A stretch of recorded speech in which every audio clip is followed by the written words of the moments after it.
Okay, I'd like to call this town meeting to order. It is August 8th, 2026 at 9 o'clock.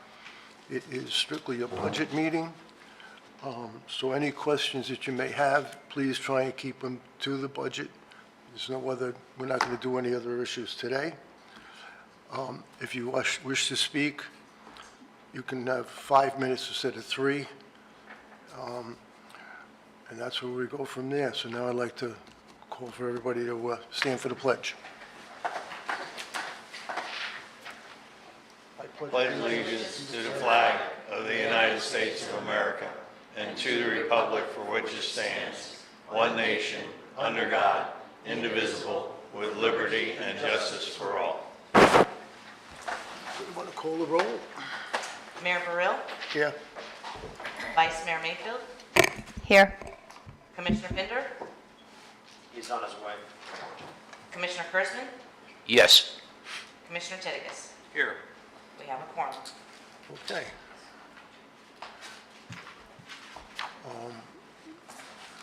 Okay. we're there now.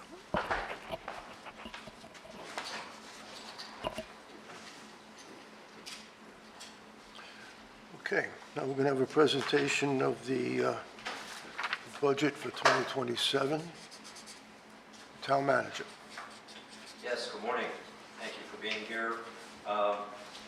In the packet, you'll see our customary budget and brief, which is how we start out the budget process. And will be updated as we progress into the September meetings and our public hearings in September for the budget. Before I have our finance director slash HR director slash interim town clerk, Mrs. Pierce, I just wanted to let you know we're obviously, and I think the commission's well aware of this, but just for the public that's listening, the budget process that we're going through currently for fiscal year 27, which starts October 1st, and will take us through September 30th of 2027. We call it the fiscal year 27 because that's how our fiscal year runs, from October 1st to the end of September. And then each one is cut into a quarter of the budget year. The constitutional amendment currently that will actually have more of an effect on fiscal year 28 and 29 if it goes through.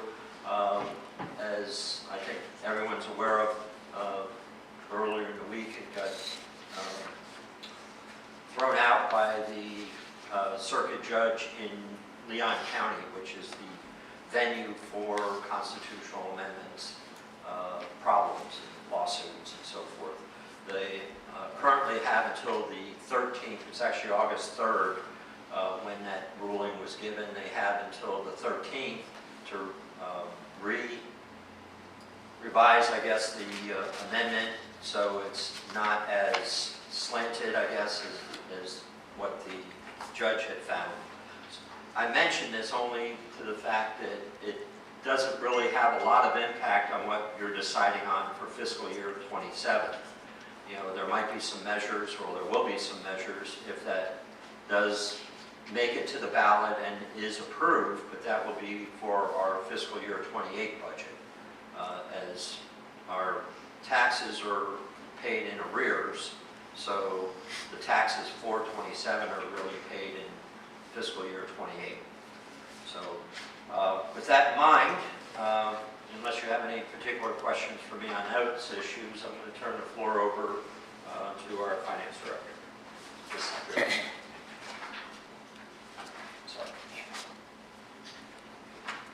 Good morning, Mayor and Commissioners. Good morning. First off, I want to start by saying there is a 3-hole punched document that is in front of you, and this is intended to go in the very back of the budget binder. The one chart is the tax roll history, And it is in the budget book, but it's a smaller version. So I went ahead and printed this out just for your use. And then I thought it was also helpful. And in the budget document that I will prepare for the September 3rd meeting, I will actually add what the town of Sewell's Point residents pay, in their property taxes, how their breakdown is. So that's yours. Thank you. So to begin with, this is the same format that we have done in the past. And the first part of the budget is at the very beginning of the year, we go through and we kind of do a rough draft of a budget calendar, and I present that, to the commission. And so you see the budget calendar there. And I think we're pretty much on target moving forward. So our next meeting with the budget, and that will be the tentative millage and budget hearing. That'll be September 3rd. It's a Thursday, so just wanted to point that out so everybody knows it's not the normal Tuesday. The next couple pages is the overview of the policy issues. One of the things at hand that the commission will be voting on the next couple of meetings is the property taxes, setting the millage for the year. We're recommending the 2.87 staying status quo, and then the 0.4 as the dedicated millage. And the commission already approved the resolution with keeping the dedicated millage there. The next item we have in here is the fiscal sustainability. You will see that I've highlighted the fire rescue reserves. And I don't have a number for that just yet. One of the things that I would like to just say is as we get closer to September and we finalize the year out, I'll know where we're at. Right now, we've used a lot of our reserves to help fund the capital improvement projects. With that being said, I just wanted to say, one, we've been able to pay off the line of credit because we've gotten reimbursed almost the different ones that I had put in before the state fiscal year. And it was about close to $7 million, and we have received all those monies. I'm still working on closing out. I've got 5, 6 that I'm closing out at the time being, and there's just a lot involved. But I'm very happy to say that the line of credit has been paid off. We only used it 30 days, maybe 35 days. It was a very short window. So That's great. yes. Thank you. So yeah, that was a challenge, but we did it. So I appreciate you guys allowing us to have the line of credit. But with that being said, as I finish up getting the other reimbursements in, I'll be able to get the money that was utilized in the capital fund from reserves in the general fund. I'll be able to get it back over to the general fund and get all that cleaned up. So that's going to be the next project. So it hasn't gone unforgotten. It's there. So I have a point of order. Do you want questions as you go along, or do you want us to wait until you finish? that's fine if you have Wait. questions. Let's wait till you finish, I guess. Okay. This way here we can go through the whole thing Yeah, at that's one fine. time. Okay. Then the other item is we've got the funding for the fire rescue. It is going up about 3% this next coming year. But there is adequate funds currently that is covered with the revenues that we're receiving in fiscal year 27. So that's that. Employee retention, we are proposing a 4% basically cost of living increase for the employees. We're also recommending that the medical benefits remain the same. It does have an increase of 9.5%. We go over to the next page of the policies. There's the IT upgrade. We're still in the process of that. Possibly buying servers at some point. We've kind of held off, but that's going to be in the future. The capital improvement plan, back in April, the commission reviewed that and adopted a resolution for the capital improvement plan. Once again, that is the plan that is kind of a moving target as we go on. But two things in there, Phase 2B is still out there, and we're hoping to have our grant soon and be moving forward with that in fiscal year '27. And then we're also talking about road resurfacing and grading the South River Road area, and you can see that. So an upcoming thing that the town manager will be bringing to the commission is going to be the remaining septic to sewer connections. And I've got 155, I believe it's actually 156 connections that still remain in the town. So now we move on to page 4, and just briefly covering the property taxes. The property taxes are 82% of the total revenues that the town receives. So there's two truly major revenue sources that the town does receive: property taxes and then state shared revenues. All the other revenues are very minimal compared to those two. Out of that 82%, the 2.87 mills is, what it's been that way since 2016 from the history that I've found. So the capital millage rate of 0.4, it was, I have to look, off the top of my head, I don't know when it was adopted, but it is set to sunset in 2036. And that will bring in $452,000 this year. One thing to remember when you're looking at the property tax revenues that are budgeted, by statute, we are only allowed to budget 95%. So if you were to look at online, like the Certified 420, where it shows an actual dollar amount, and you'll see it on that sheet that I provided you, we can only do 95% of what we are actually, certifying that the town will collect. So that is that. If we go to page 5, these are the two charts. The one on the top is the dollar bill that I have, and a lot of, agencies use it to show 42% of the dollar is basically going to the Martin County for general operations. 20% of your dollar goes to the town of Sewell's Point. 19.5% is the state law school board portion. 13.6% is the local school board portion. 2.3% is Children's Service Council. 1.5% is the South Florida Water Management District. And then 0.2% is the Florida Indian Navigation portion.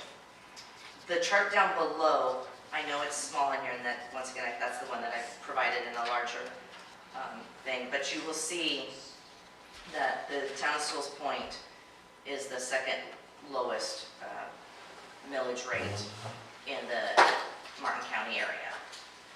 So that is that comparison. And it does show that we have stayed consistent. I don't have prior years to fiscal year 20, obviously, because it won't fit. Well, we would be using a magnifying glass to read the chart if I was to go back further. So now going on to sources and funds. Back in 2023, the town agreed to basically split out the way the accounting was done, and it's normal governmental accounting. So we have 3 different funds. We have the general fund, which covers the just operations, daily operations of the town, and then we have a building fund, which the building fund covers the building department, and the building department is paid for by permit revenues. There are no ad valorem taxes that go into the building fund to fund that department. And then we have the capital improvement fund. And the majority of that has come from our grants. Most of the revenue in there has come from the grants. And we do have kind of a recurring thing that construction, there's road improvement fees. And so the other thing is the 0.4 mills. So the 0.4 mills, once we collect it, it gets transferred over into the capital fund to be used for our capital projects.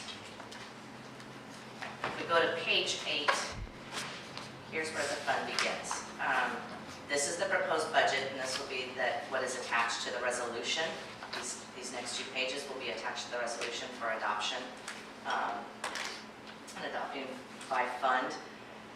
The proposed fund, or the proposed budget for the general fund this year is $4,432,146.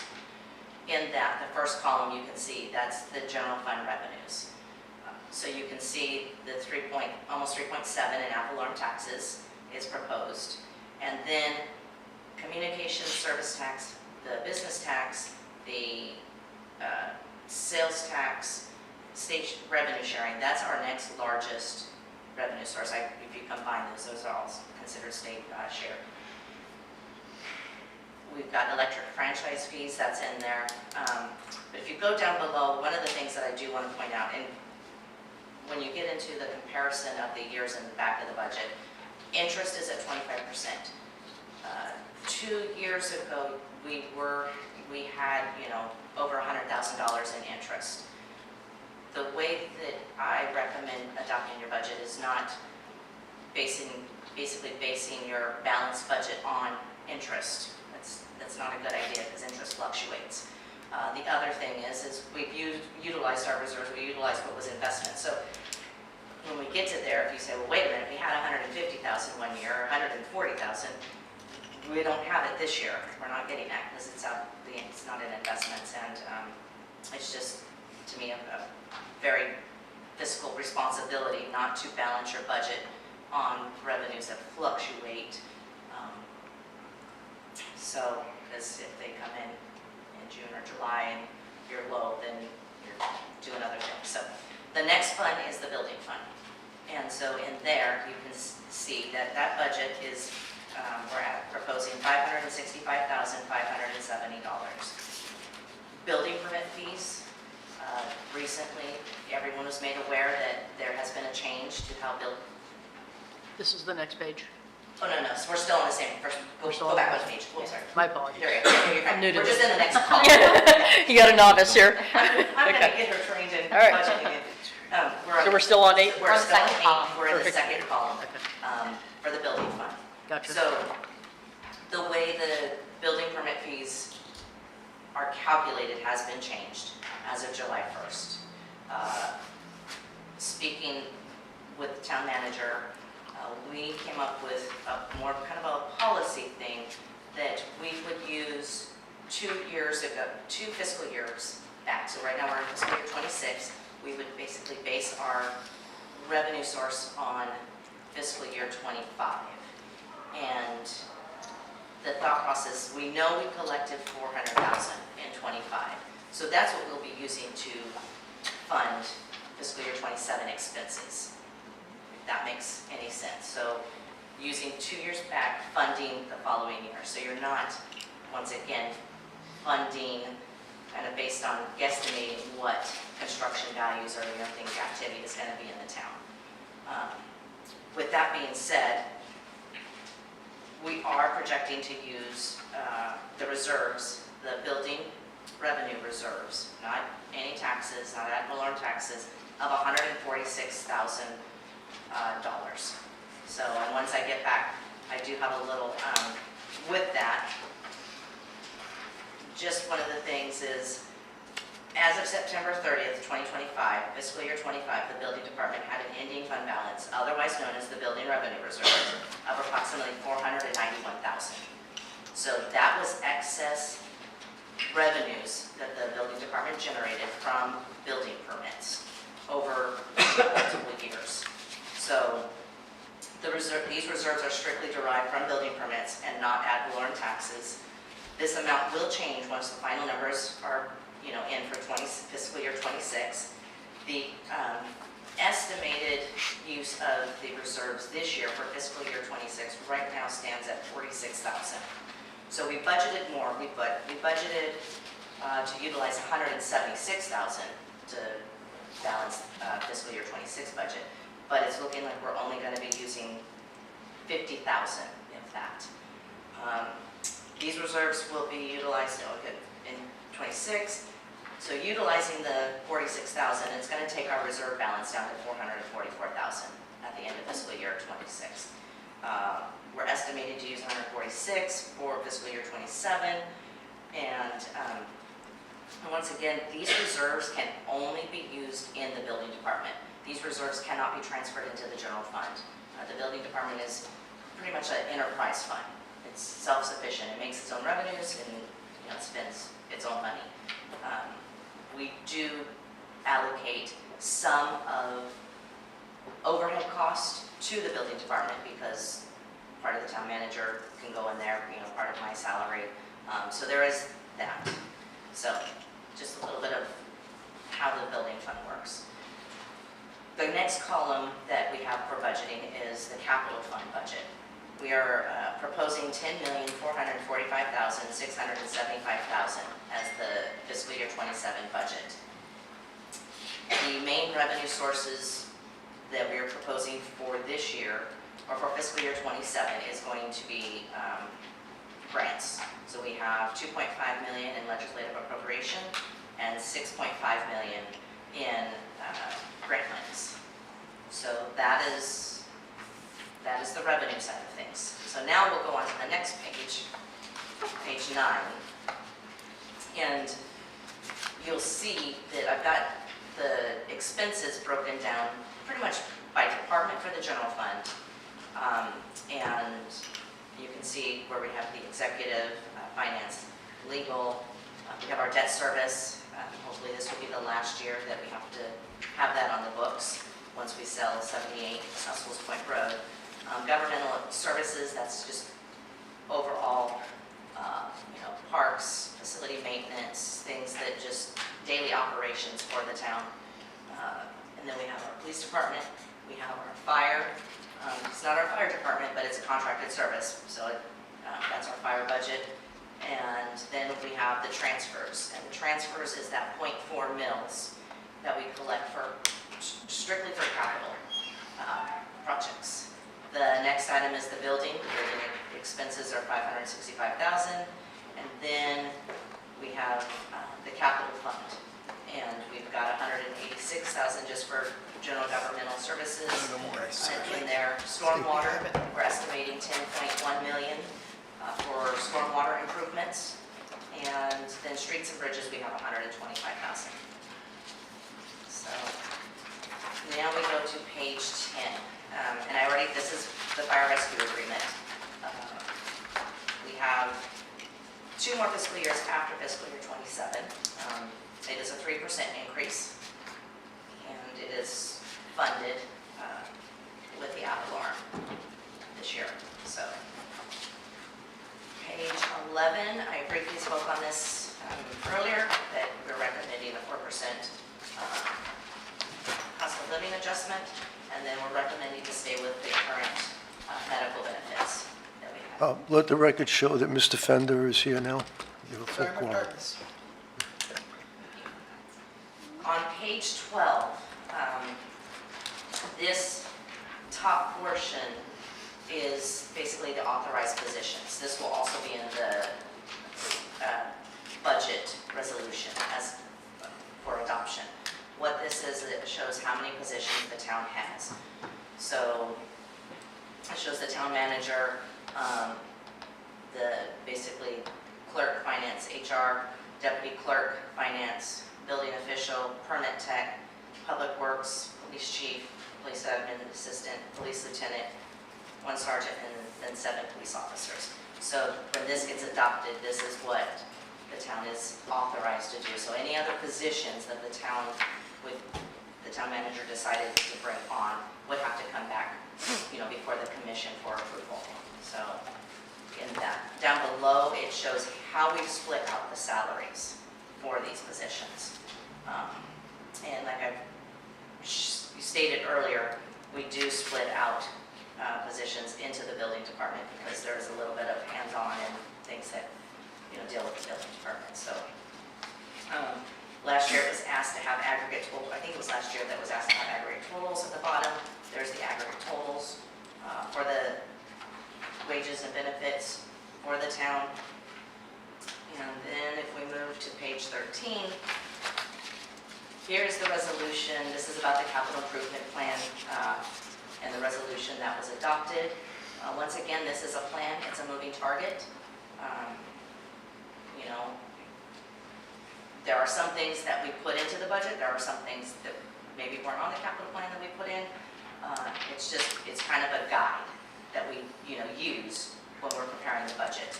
So I attached the exhibit on page 14, just to kind of clarify, so everyone knows. They're up under capital projects. There's the North Sewell's Point stormwater improvements. We have that. It is not the joint capital projects with the roadway improvements and that. This is just kind of a start of taking care of the stormwater in, the India Lucia area. But this has already been adopted, so this is not, going to be it's not going to be coming back to the commission for adoption. Page 15, some unfunded or future items are just what we've been doing. We have been placing $85,000 in the PD budget for replacement cars. We've done one car already. I believe we're going to be doing another one. We did budget for it. We do have funds for it for fiscal year 26, and we're budgeting another replacement car for fiscal year 27. And then I think we'll do it. We're just going to stay on that trajectory. The IT upgrades, that's just a continuous thing we need to be looking at. And then capital maintenance is an item, and I know it's been brought up, that they want to the commission would like to have a little bit more detail and having a schedule and a replacement program and renewal and maintenance, and so that will be something that I think will be being worked on this year. So the next pages are pretty much what's considered a line item budget. It has 2023, fiscal year 24 activity, fiscal year 25 activity, the amended fiscal year 26 budget, fiscal year 26 projected year ends, and then the proposed fiscal year 27. One thing to remember about the projected column, it is a projection. Some items might be straight lines, some items you can't straight line things. An example is ad valorem taxes. You cannot straight line ad valorem taxes because we get most of our revenue at the beginning of the year. The plea was heard, I will say. The citizens paid their taxes very early this year, and so that was appreciated because you can see that in the revenue, how it came in. This is basically for the general fund. We're saying that the revenues increased by 7.1%, and that's on the revenue side. If we go through to page 17, we have the executive budget, which covers things at the commission, the town manager. Then we have the finance. So the executive budget is down 3.9%, and finance, you say yes, it's 11.7%. That is primarily due to allocation changing of salaries. So that is the main thing, and with like health insurance, it's just based on salaries. So for positions, going into the legal department, we have 10.4% increase. Last year it was asked that the town commission have their own legal counsel line. The town attorney has not billed us for town commission items at this time, but I did place it in there if, the commission would still like to carry that forward. Debt service, we have our debt payments that we'll have to make. We'll have to make one in December, and then we'll have to make one in June. I'm hopeful that by December we might be able to pay the debt off, but that is in there. The next item is governmental services. And that, if you go to page 19, you can see that's up 6.4%. And then we have the police department up 11.6%. Then fire and rescue is up 3%. The transfer to capital projects is up 7.7%. That's just because the ad valorem taxes, the rate in the coming in higher. But overall, the general fund going up 7.1%. The next budget is on page 21. This is the building fund budget. And overall increase in revenues is 9%. It is showing a decrease of 17% the amount of reserves that we're anticipating to be needed. Once again, those reserves are building revenue reserves, not ad valorem taxes. And it is all based on what the building permit fees come in at. We will not know how the new rate structure will affect the town's revenue coming in, so we will be keeping an eye on it. But that's where the policy to use, and you can see if you go back to the column of fiscal year '25, using revenue that was received 2 years ago to basically fund the following, the future fiscal year. So you're not kind of just guessing. You kind of are guessing, but you're saying you're going to use those monies that were in the bank as of that time. The expenses, 9% on that, but that is the building fund, and then we have the capital fund on page 22, the very last one. If you look at the fiscal year '26, we budgeted 21.7 million. Year-end projection is 23, so after I have the projects and just everything wrapped up, I will probably be coming with a budget amendment just to, correct that. And then proposed, and that's on revenues. So then proposed budget is 10.4. Right now, in this budget, there is only the Resiliency 2B project, so the area that has not been raised, and there's that $300,000 for the possible STA right there by India Lucy. So those are the revenues, but I guess I'm on the wrong side because I should be talking about expenses on page 23, so I do apologize. Those are the revenues. So if you look at page 23, the very last page, the stormwater improvements are 9.9, and that's for those two projects. And building improvements, we have $120,000 in there, and that is for the police department remodel. So, and at this time, that's an estimate as well. So, and that is the proposed fiscal year '27 budget. Okay. Don't move. Freeze. All right, are there any questions? Let's start at the beginning. Okay, Vice Mayor. First of all, I want to say that I think you did a fantastic job, and I appreciate all your hard work doing all that reimbursement stuff. I was so excited to hear you paid off the line of credit and getting all that done. And I know it's a lot to keep track of, and you wear many hats. So I think this makes a lot of sense. It reads well just in terms of the product you brought forth to us. I think you did an excellent job. So thank you. And a small little tiny issue, a typo on your budget, the one that goes with the resolution. It says 2026 budget, and I think that needs to say 2027 at the top right. What page? 11 in our agenda, 8. It's like a typo, because I looked at last year's and it was 2026. And On page 11, our agenda 11, you're 8. my, Yeah, you have 2026. It says 2026 instead of 2027. I apologize for Oh, that. it's very minor, but I know that goes on record, so. Yes, thank you. No problem. And I had some small things, but let someone else go, and then I'm going to look through my notes. But good job. That's what I wanted to say first and foremost. Okay. Any other questions on any other? Go ahead. Well, since I'm last, I'm going to go last, but Mr. Titigus? I have a few questions. When a page number I point out is the page of the budget in brief and not necessarily the page in the book we have. So just clarify that for everybody.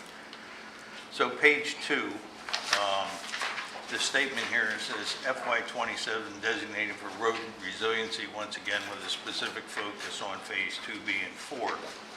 And I would like to, I think that's in error because the minutes from the July 21st meeting basically says that resolution, for capital projects, the finance director explained the resolution continues the dedication of .4 mils for capital projects contingent on the commission maintaining.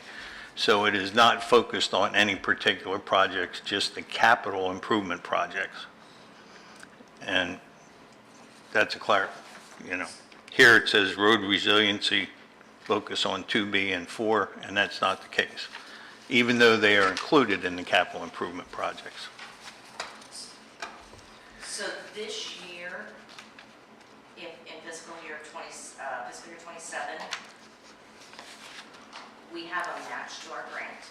And right now, it's looking like we're going to be able to match it with state funds. But there is a possibility that the collection of this year's .4 mils, there will be a portion of that will be required to be used. Don't have a problem with that. I'm just pointing out that there's a disconnect in the wording with the resolution that was passed at the July 21 meeting. Small point. Also on page 2, you have that a continued focus on employee retention in a tight labor market. The unemployment rate in Martin County right now is 4.9%, and that comes out of the Career Source, their latest figures. So I would suggest that the labor market is not that tight. Also on page 2, recommend maintaining the current medical benefits. What is the employee contribution for single, couple, and family, and when was the last time this was increased? So, single contribution is, I can do monthly, I don't have the annual. Monthly, an employee pays $110 for their portion, and family pays $400. How about a couple? Would be $220. Okay. And then when was the last time that the town increased any of that? I would have to look at that. Would you please take a look at it and get back to us? And then 2B is estimated at the start of the beginning of 2027. Question in terms of, and I'm on page 3, I'm sorry. How much is the match? For 2B, Yes. 25%. yes, 25%. So we were awarded 6.3, Yeah. and our portion just is 2 million. We actually just, the match was just increased to 75%, or the 75% federal, 25% local match. So, yeah, so I have to look. All right. It's gonna depend on what the I'm gonna, project comes in. we'll come back to that when we go down, when we get to that specific page, but, and then also on page 3, survey is being distributed. When is that going to go out? And are we going to, as a commission, have an opportunity to review it before it goes out? I can show it to you Tuesday night. It's set to go out. Well, set to go out, when do you plan on sending it out, Bob? Well, after you all approve it. Okay. Thank you. Page 6.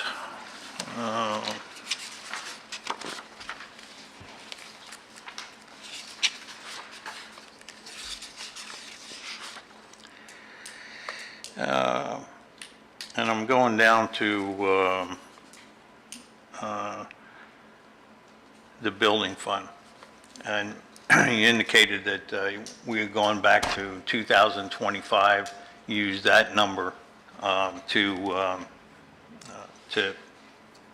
forecast the revenue or potential revenue for the building fund.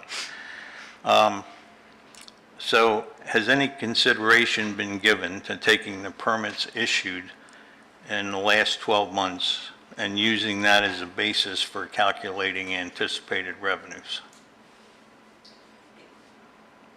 Yes, I mean, we have, but one, we're going into this budget cycle, we have not completed fiscal year 27, and so to start. 26. Or 26, to start kind of maybe saying a June to a June, No, I'm just saying trailing 12 months. We didn't calculate it that way. we didn't calculate it that way. You want us to pull those numbers for you? Well, I think, just, I mean, rather than going back to 2025, would it not make more sense to turn around and say, okay, here's where the permits were by permit, and then do a forecast in terms of how much are you going to collect in administrative fees for each permit at $75 a pop, and then also here are some permits that we're not going to get any fees on, and here are some that we are.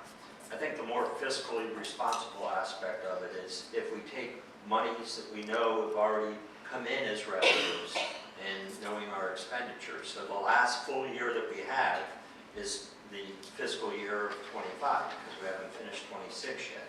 We do know that there's some changes statutorily, as we brought up at the last meeting and adopted the new building department fees. But if we're going to forecast, it's not as accurate as using a number that you had before and then also identifying a funding source, because we already know there's going to be a shortfall on it. But we have that in the reserves that are part of the building fund itself. We can't spend it on anything else other than the building fund.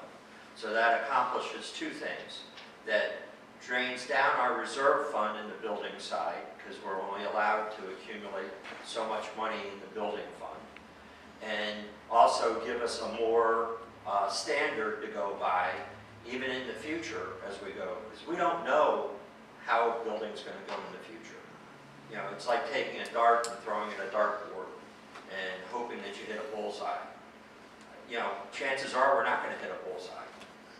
But we do have that cushion of having the building fund reserves to help cover us. So that's why we went with what's a known quantity instead of trying to forecast the future and utilize it that way, because it's a whole new process with the building fund.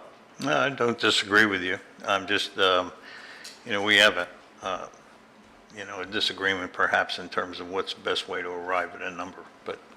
Well, we work for the commission, so if you all don't like the method that we're utilizing and you want to utilize something else, you know, it's a policy decision, and that's why we bring it here, and that was our thought process in it. So I'm not trying to strike a difference or anything, I'm just saying that's the logic that we went into in making that determination. Okay. On page 7, I'm just curious as to why we're not separating out, you know, the half-cent sales tax for environmentally sensitive projects. And it's just rolled into the capital improvement fund. Obviously, it should stay under that heading, but I think it ought to be prudent to set it up as a separate account because it's a separate revenue source and we can only use it for certain designated projects. so we do record it as a separate line when it comes in, and it is easier to, it's a tracking mechanism. It's easier to, I think, not dump it into the capital fund. One of the things, we just drained, you know, the capital fund with all the expenses that were going out. Now the money's going to be coming in. If you have it set up where it's coming into the general fund and it's a specific transfer as those projects come up, it's a true tracking mechanism. Well, wouldn't it be a true tracking mechanism if you had it set up as a separate fund as opposed to it coming into the general fund? The amount of work for one revenue source and a fund, I mean, you could, but Okay. you could, if the commission commission would like us to set up a special revenue fund, it's just a different, it adds just more to, the financials and tracking. If I may, Mariah, on page 8, isn't it covered under the discretionary sales tax? It is. Isn't that the fund that you're referring to there? Mhm. So it is allocated as part of it, but we can't spend that on anything other than the purpose of it, so. Correct. Correct. Understand. And then I'm on page 8 and 9. Regarding the general fund, total operating revenues up 7.1%. Expenses are increasing by 5.9. My way of calculating, and right now the way we do our budgeting is we mix capital along with operations, but I calculated that there'll be a surplus in this budget from operations of $452,177. Is that correct? Are you on page I'm on page 8 and 9. 8? I'm not sure, are you referring to the general fund? Yes, the transfers, and if you take all the operating revenues and the operating expenses and you balance them out, that's where you came up with the 452,177. That's a transfer from the general fund. So the revenues are estimated at 4.4 coming in, and for the general fund, and then if you look on page 9, we're estimating 4.4 in expenditures for the general fund. You have, There's not an excess of 400,000. actually, when you take out the transfer from the operating fund, the revenues coming into operations are $4,432,146, which represent a 7.1% increase. And the expenses in the operating fund, okay, that are listed on page 9 are $3,979,969, which end up producing a $452,177 surplus, which basically is what's being transferred. So the 452,000 in revenue, that is in the 3.6. So 3.6 in ad valorem taxes includes everything that the town would be getting in ad valorem taxes. Out of that 3.6, the town will transfer 452,000 Right. into the capital. So there's not, I think it's a wash, because if you take the 400,000 out of the 3.6, you would truly do the same thing. You would take it out of the expenses. And so the budget would still remain balanced without an excess. Yeah, I'm just saying from operations in terms of tax revenue coming in, we're going to generate a surplus of $452,000. No. Yeah, and then. Well, wait, isn't some of that our dedicated millage? Yeah, that's our dedicated millage for the capital projects, which gets moved to I'm not sure all the numbers tie out exactly, but that's the purpose of it, so that we have that to transfer to the capital fund. I understand. Okay. I think It just that, sounds misleading. no, But that's kind of why we have, it's not misleading. It's just, it's a way of, I'm used to taking and looking at a budget from an operations standpoint in terms of what are the true revenues coming in from that, what are the expenses coming in from that. And that's what I did and restated it. And it came out to that number. right, but that's how we did the millage, was our recurring revenues were always covering our recurring expenses, and then the dedicated millage was added to cover capital projects. So there was never a danger of us overspending on operating. We were always covering that, and then that was the bonus millage to cover the capital projects, which is what is happening, which is good. I hear you. I won't take the time now to calculate. If I took the .04 times the property values, would it come out to 477 or 467? 452, I'm sorry. I think it's less. 95%, Did- you have to remember 95%. Right, I got it. 95%. And then page 8 and 9 regarding the building fund, permit fees are increasing in the way that it's being calculated by 23.1%, whereas total revenue is increasing by 21.8%, expenses are increasing by 8.6%. Yet you're projecting the department a loss of 146.5. Is that correct? So we're showing we're showing the budgeted building revenues increasing by 23%. So what we're looking at is we're looking at what was budgeted in fiscal year '26. We budgeted $325,000 because building was starting to, we didn't want to over-inflate revenues. I think that's a bad policy to have. So we budgeted low, 325. We're projected to get 431,000 in fiscal year '26. So I could come back, we could do an amendment and show that the budgeted revenues are 431, and then we're proposing only 400,000 for fiscal year '27. So to say that, I think, once again, comparing apples to apples, I think it's where, if you look on page 21, you'll see the percent change. But the percent changes from what was budgeted, not received, what was budgeted, to what is the budget for fiscal year '27. Right. And the fund itself is increasing from the budget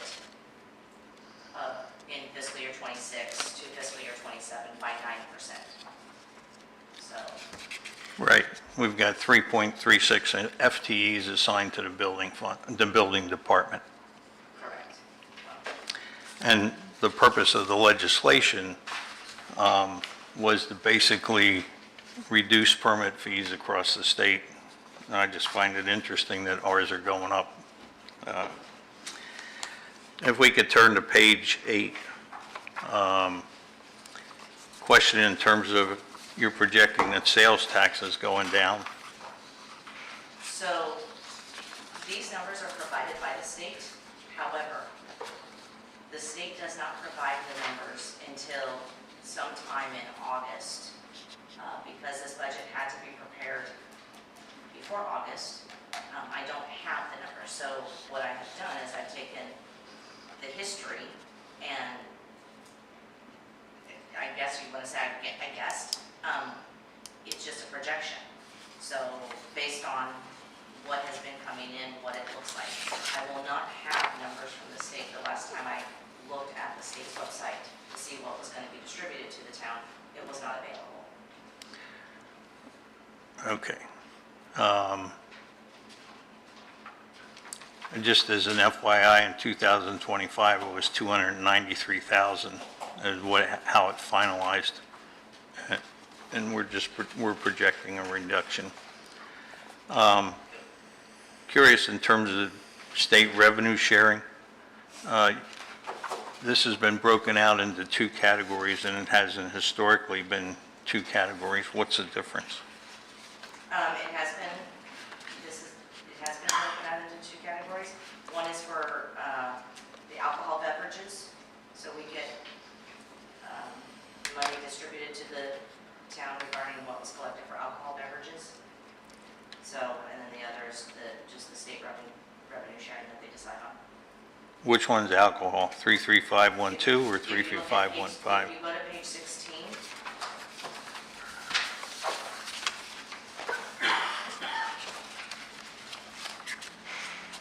you'll see that we're projecting 90,000 for just the revenue sharing. Okay. Projecting 1,200 for the alcohol beverages. All right. My apologies for not digging that far into it, but we didn't get this book until late yesterday, and so not a whole lot of time to go through the detail.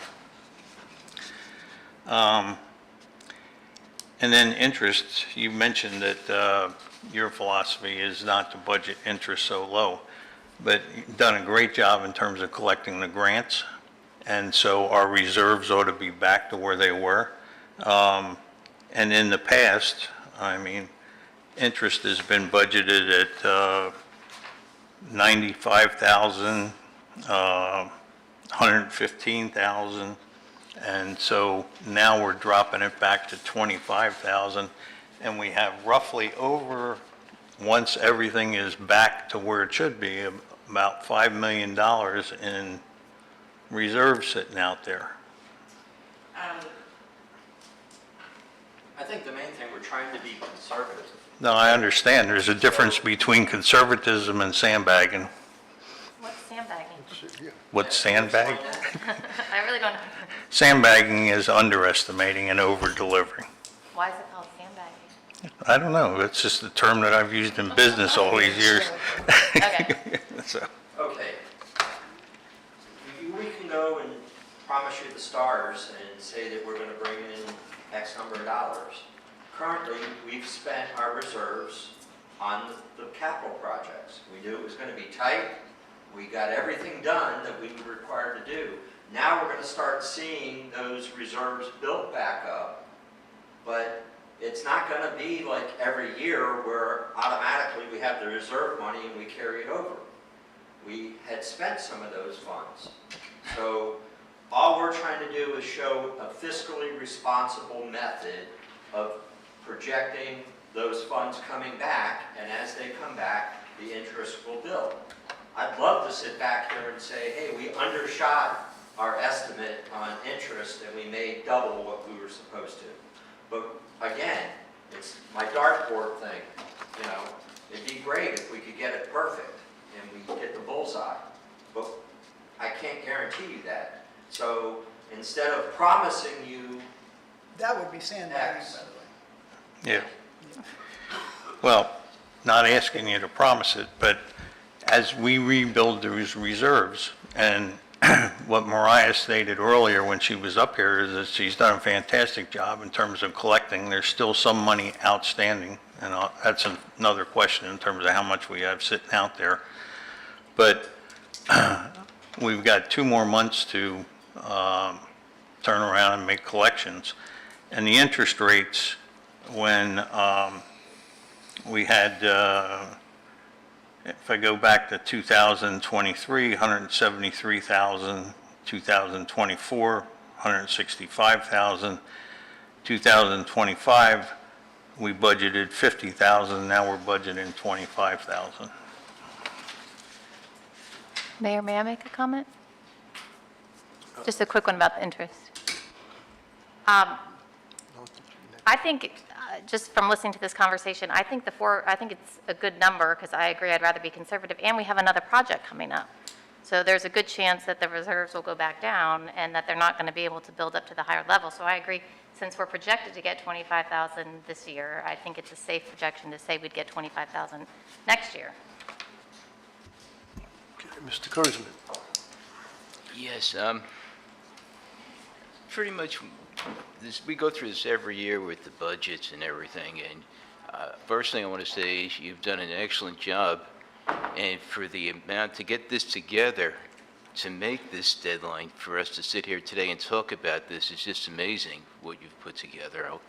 Being, you know, you're the town clerk, you're the assistant town manager, you're the finance director, and what you've done, I commend you. I do want to say that to start off. The first thing, there's history, and I want to explain this. This is where it all starts.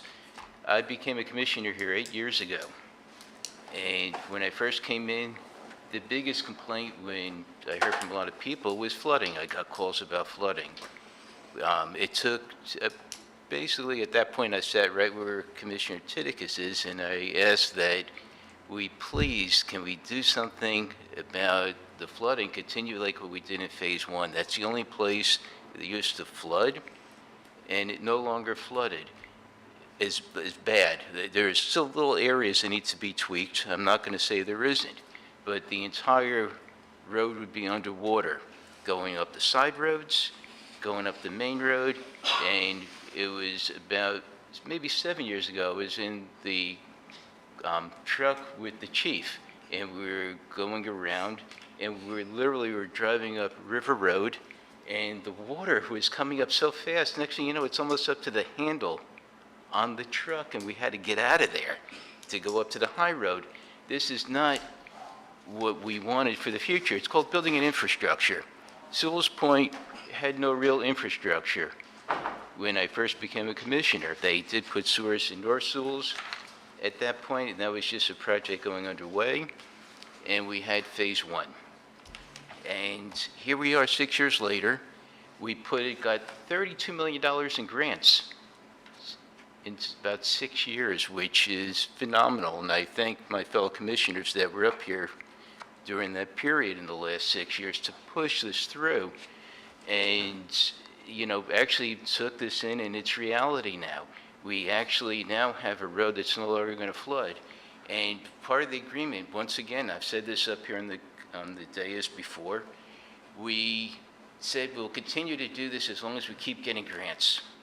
And to pay out of ad valorem taxes, $1.5 million. And, you know, the .4 collected, we went through that, but it was well worth it. We could live in an area, and I've spoken to a lot of the newer residents. They think it's phenomenal. It's such a difference. I spoke to residents that moved in 8 years ago, and they love it. They could drive down a road to go back to their home again without driving through water that's almost covering their cars. And it's all salty, brackish water from king tides, or it'd be flood water from a heavy rain, and it flood out yards as well. So this is really what this is all about. We do have, and despite all of this, if you look at our taxes, including fire rescue, we are the lowest taxes in Martin County, including Indiantown, because they pay 2.5 in their taxes for their fire rescue. And when you put the whole thing together, we are the lowest taxes. And I'm proud of that. And I think we've been very fiscal. There's a lot of fiscal responsibility that's taken place. We've watched everything very closely. We don't have a civil citizen car. We don't have a Marty bus. There's a lot of things that are out there that the county, you see other towns use, that, you know, that we have zero frills. And what we do is we have a 4th of July gathering for the town. We have a Christmas gathering, Halloween, and it's more about, with the kids involved, it's a neighborhood or a town gathering, and we have a few of them every year, and it's appreciated, and it's not a ton of money that we spend. I feel that our salaries are definitely in line. Everybody works very hard, and our town manager, as I said before, our town clerk / finance director / assistant manager / I'll take every phone call that comes in when everybody else is busy. We have a staff that's overworked. We have the best police department that's out there. When you could go out and people know their police by name, and to go in and splurge to bring in one new vehicle per year, it's not a big deal. And they've gone through many years with no new vehicles.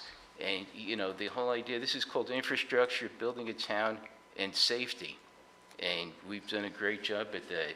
And I'm going to leave it at that. I'll let everybody else go from here. Thank you. Mr. Thitigus, Well, may I finish my line of questions? you started out with 3 questions, and now you have about 10. No, I didn't start out with 3. I told you I was going to be a while. No kidding. So sit back and relax. I am. Back on page 8, and you broke out CEB violations and local ordinance violations. Just out of curiosity, why is this split out? That's how the revenues come from the courts. So when traffic fines are, You said page basically- 10? Page 10, what's No, page? page 8, I'm on the Oh, I thought you were using the budget and brief number. I am, I'm on the page 8 revenue, Okay, I thought you said 10, my bad. and if you go down and you look, you'll see that there's, Under 351. No, I got it, I was looking at the other one, I thought he said, Right. I thought he said 10. And code enforcement is fines that are paid directly to the town. Right. So, so that's why they're separated. Well, there's local ordinance violations and CEB violations. Both of those come directly to the town, correct? I will have to, Is that the code enforcement board versus just a civil citation, Mariah? I Yes. believe it is. Yeah. That's the difference. We can write a civil violation citation and say your dog's at large, you received a $100 ticket, that's just paying your ticket. Got it. Versus going before the code enforcement board in which a fine is adjudicated. All right, but earlier I heard when we talked about breaking out, oh, what the heck was it? You know, the dedicated sales tax and tracking that differently, that it's a lot of work. Also, gas tax, second local option. I'm just curious in terms of the projected increase, what was the basis of that? Once again, looking at historical numbers. We don't have the state numbers on that yet. Correct.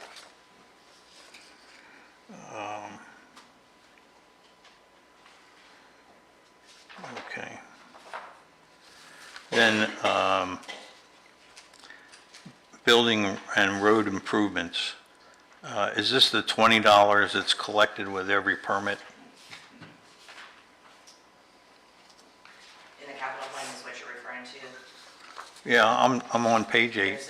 There is a percentage, I believe, I don't know the exact calculation. I don't know, Which one are we on? 2%? It's 2%. 2%. But there's 200. there's a flat $20, right? And then it's 2% for, I guess, projects over a certain amount? It's just 2%. Yeah, I think it's just 2%. Okay.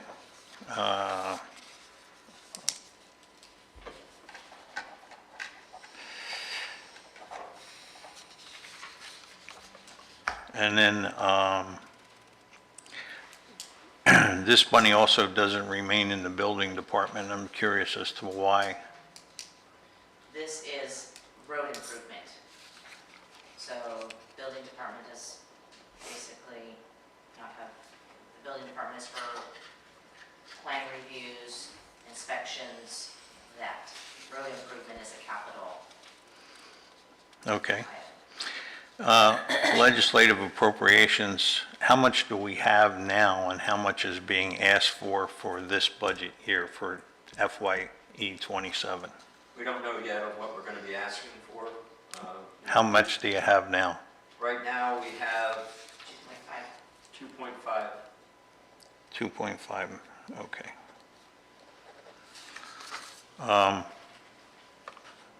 Where the heck is it? Yeah, bear with me. Mayor, can I? So that, While you're looking, I'll I call have Ms. and it's relevant to what you were saying. I thought maybe I could shed some light, but I could be wrong, like maybe a miscommunication. When you were talking about the breaking out of the discretionary sales tax, and then the word fund was used, excuse me, let me say, when you just talked about the code enforcement violations versus the fines local ordinance, right, and you said, well, this is broken out, and you said breaking out the other thing was a lot more work. I think the issue there was, you had said, or Maya, you were talking about a fund, and that's a lot more work. That's like having the building capital discretion, so that's a lot more accounting work, not putting a separate line item. So I just wanted to clarify that so that you guys are on the same page. So a new fund is a lot more work, a new line item is not a lot of work. And if I can add on that, a lot of these revenues are broken down when we get them, like police education, a portion of every traffic ticket that's paid statutorily is required to go to a fund to educate our police officers. So that's how we get those broken down.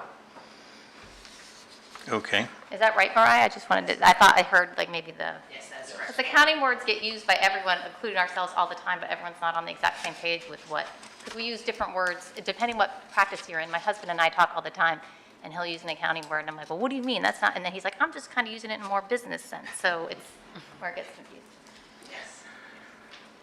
Yes. I'm going over to page 12, and on the position control, the building department with declining activity has 3.36 FTEs. And Mr. Daniel spends 40% of his time in the building department. You're spending roughly a third of your time in the building department. Do we need 3.36, or is this just a way of using up money in the building fund? This is basically, so when you think about the building fund, we collect the money, we go through an audit, we pay, the bills, and so this is what, we were recommending if, the commission feels that 100% of the wages and salaries should come back to the general fund. That would be up to the commission, I think, at this point. Well, I mean, the other option under the state law is that if you achieve a certain threshold of 4 times what you need, then you have to reduce permit fees. We are not at that point. There is not an excess in the fund reserves. Right. Deputy Clerk of Finance. Who is the Deputy Clerk of Finance? That position will be Kim. Okay, but that wasn't the title that was used last year. There's a couple title changes: Permit Tech, Town Admin, and Deputy Clerk of Finance. Last year, they were listed differently. Try to basically show the area that the individuals are, primarily in. We are a small agency, and so everybody's hands touches everything. So there will be times that Kim will be helping somebody with a building permit. I will be helping somebody with a building permit. We might answer the calls for the building department. So, In a small agency, you want to cross-train everyone because if one person is out, the function, the calls that come in, those don't stop. So, okay, I have a question in terms of, with the title change, will this require an increase in the base salary over the 4% that's being recommended? No. Okay.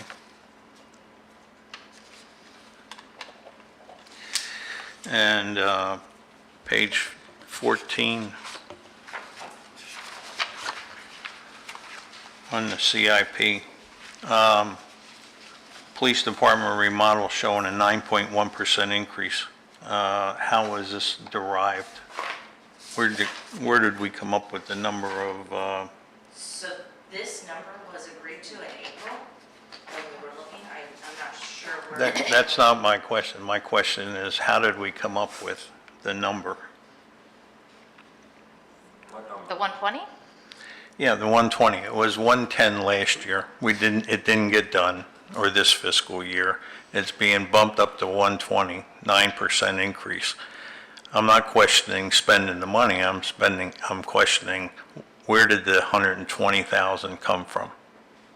We have a better idea on the cost because we're further on down the road. So as we were in front of you all at the last meeting, we okayed the storage building that we're going to put in. We will also have a dual purpose of storing the portable generators that we have to store. And so as we get closer in, that's what we look at. But this, as Mrs. Pierce has already said, you all approved this before. So this isn't the first time you're seeing this. This is the same document that you saw with the resolution when we did the capital fund. So I can go back and pull the exact numbers for you and where we're looking at, but as any of these items that we have in our capital fund, as we get closer to the budget, we fine-tune those numbers because you deal with the expenditures. I wish they were getting a lot cheaper, but unfortunately they don't sometimes. And so we're just trying to be true to life from what we expect the budget to end up being. I understand. I went back and I looked at last year's CIP, the 110 that was put in there versus the 120 in there now.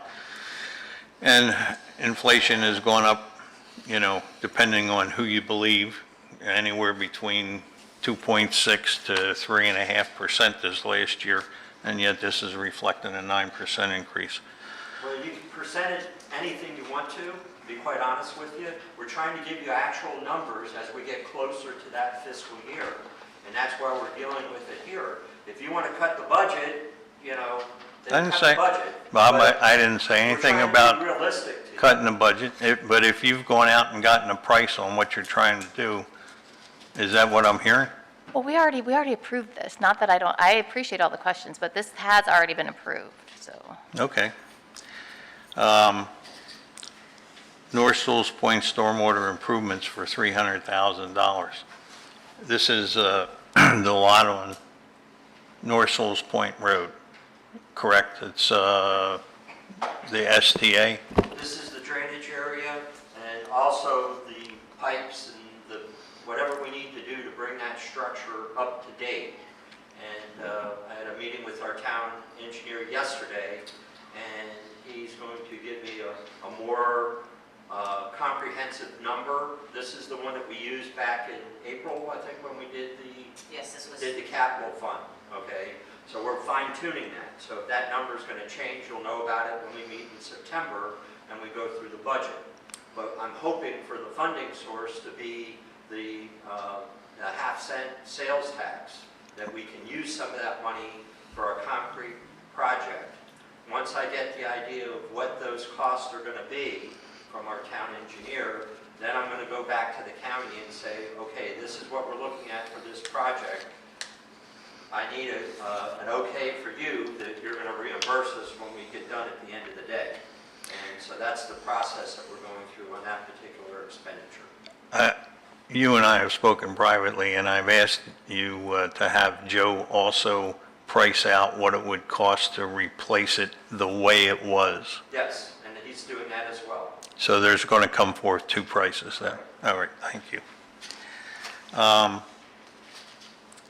then also on the patrol. I have a question for you. What do you mean, the way it was? Okay, when that was originally put in, all right, That retention area. the retention area, Go ahead. okay? It was dredged out, it was deeper than it is now. There were environmentally sensitive plants planted in there to filter the water. There was riprap placed around the edges and also riprap that funneled out into the lagoon. And then when you contrast that to what's been built in terms of, say, behind 78 South Sewell's Point, that basically is what, you know, Capra's point is pricing out. But right now, within this 300, we're taking it and making it an official STA. It is an official STA. It's not an official STA until you put the fourth side on it and you go through a wear and you do the proper piping. It is not an STA until you do that. I would like to see what you're basing that on, Vinnie. Okay, you could put it on a computer right now and you put in there STA and do whatever you want to do with it, and if that's what's going to come out. Do it and send it to me. Okay. I'd like to see that. Come on, give me a break. I will. Yeah. I'm giving you a break here by letting you ask all these questions. These could have been asked and can be asked in private, but go ahead. Well, normally I have asked them in private. As a matter of fact, for the last 2 years, I've sat down with the finance director and with the town manager and gone over this in detail. Unfortunately, we didn't get the book until yesterday afternoon. And so I haven't had the opportunity to sit down with them, and that's the purpose of this budget workshop. Okay, go ahead. Just don't abuse it. Yes. Patrol cars, brought this up last year. Are we doing anything to get rid of the old ones? Yes. The ones that are worth something, and now we're going to get into an area where, you know, if we replace the cars when they should be replaced, there should be some value to them. So I'm in the process of checking with our neighboring agencies to see their process on auctioning one vehicle that isn't even here that we're replacing next year, but we do have a heavy-duty truck that we utilize for when we, have trees that we gotta move and so forth, heavy items. Well, it's with the rust that we have, and I believe the truck itself is like 12 or 14 years old, but it's past its useful life, but there is still some value to trucks, and because they can replace the bottom. It's not cost effective for us to do, but there are, there is an auction value to it. So that's the process that we're looking at in the future, and I've been researching with our neighboring agencies, be coming back to the commission when we get into September, because I should have some answers. Any opportunity to tag on to the county's surplus equipment sale? That's one of the avenues I'm looking at. Okay, thank you. And then police technology, what is that? That's the computer system that we utilize, primarily on the technology side. We are going through upgrades that we utilize with not only the RMS, but which is the big part of it, is that our records management system, the county is changing theirs, and since we are tied at the hip with the county for the sheriff's office, we have to utilize the same RMS system. So, it's more cost effective for us to work with the sheriff's office and the county for our IT needs than going off on our own. So, that's the main difference in that. Okay, and then engineering services, 75,000. What services are under that umbrella? Those are the normal, if we ran into a situation where we had a pipe break under a roadway and we had to, engineer something differently, that would be one of our continuing services contract with engineering. If it's design of something, then that would fall under that particular road project. So when we talk about phase 4, which is the resiliency project from Ocean to Richland, that's the design on that. He gets paid out of the grant funding for his design work out of that. Okay. Streetlights and signs, and you worked out an arrangement with FP&L. This has been at $15,000 for the last 3 years. Have we not seen a reduction in what it's costing us to maintain the streetlights? The actual changeover hasn't occurred as yet, so we're still paying for our lights right now, but I'm working that out with FP&L. They have the new lights up, they're not functioning as yet, and some of the old lights are still remaining. So as part of their agreement, they're supposed to be removing the older lights and transforming over to it. But I still project that we are going to have some expenditures. If you look at some of the street signs that we have, they haven't been replaced in decades. And, if we're going to have a speed limit sign, it has to be reflective at night and conform to all the DOT standards. So not that we're going to go out and do everything overnight, but those are the things that we're looking at in the future to make sure that we have the safety factor as good as we can get it. And parks and landscaping, and I'm rolling two cost centers together, or two line items together, streetscaping and tree maintenance, was budgeted at $70,000 last year. You're dropping it down to 65. Just curious in terms of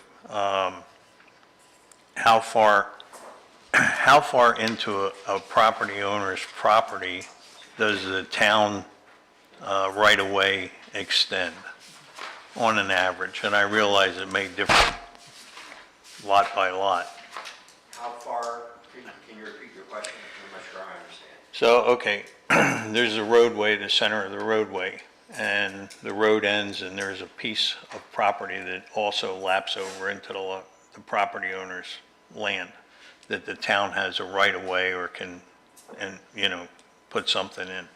Some areas it's zero, and I don't mean to be vague, but when they planned the town eons ago, they didn't take into the normal account when they go through and put a street in. You have, a 50-foot setback and you have a 25-foot street, and so then you'd have the sides on. But some places, I guess probably on it, if you had to strike up an average, it's probably somewhere between 5 and 10 feet. Okay.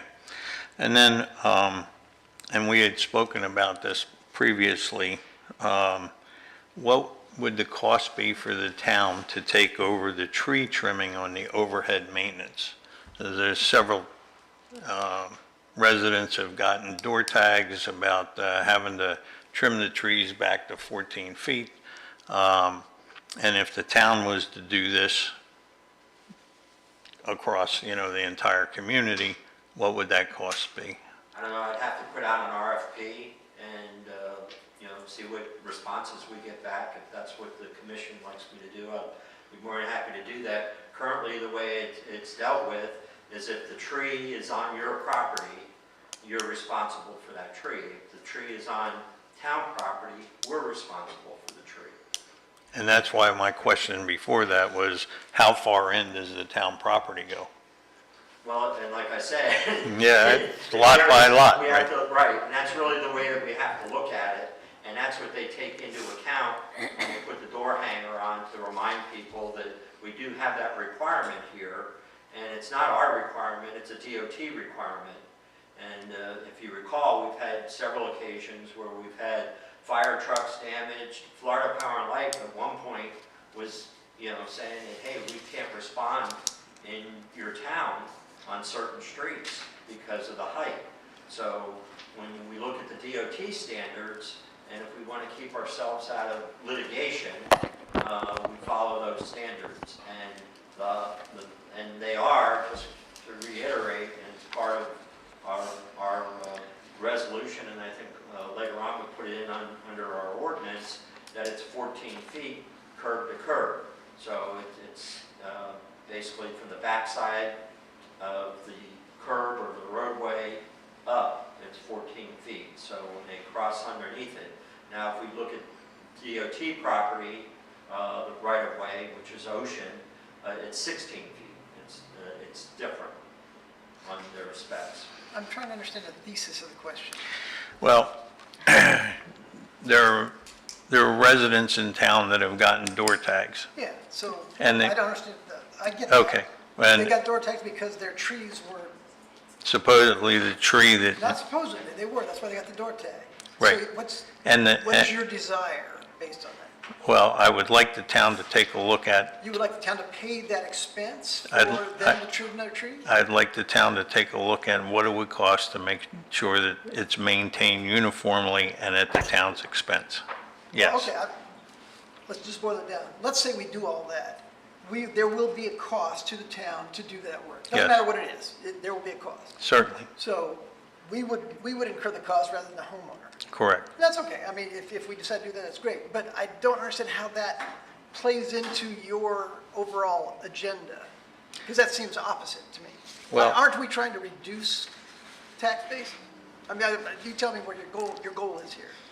Well, yes, we are overall trying to reduce expenses. Okay, but this does not follow that path. This question is against that, right? Well, there are some areas that may be increased, and I'll get to some of those. Okay. And there's some areas that I think there's potential for reductions. So, Okay. but, one But particular, you were in favor of One having per- the town take more expense in this area? yes. Okay, all In right. one particular incident, a resident got tagged across the street. Another resident had a tree that was less than 14 feet. They didn't get Is it more of a tagged. government overreach thing, or is it a cost thing? Hell, I don't know. It's a little bit of both. Well, I'm trying to figure out the thesis as well, so I can apply it to every one of the line items. And I'm okay with it, I just want to understand it. Prior to 2023, it was a cost that was borne by the town. In 2023, it was shifted to the residents. And prior to 2023, we paid this expense Yep.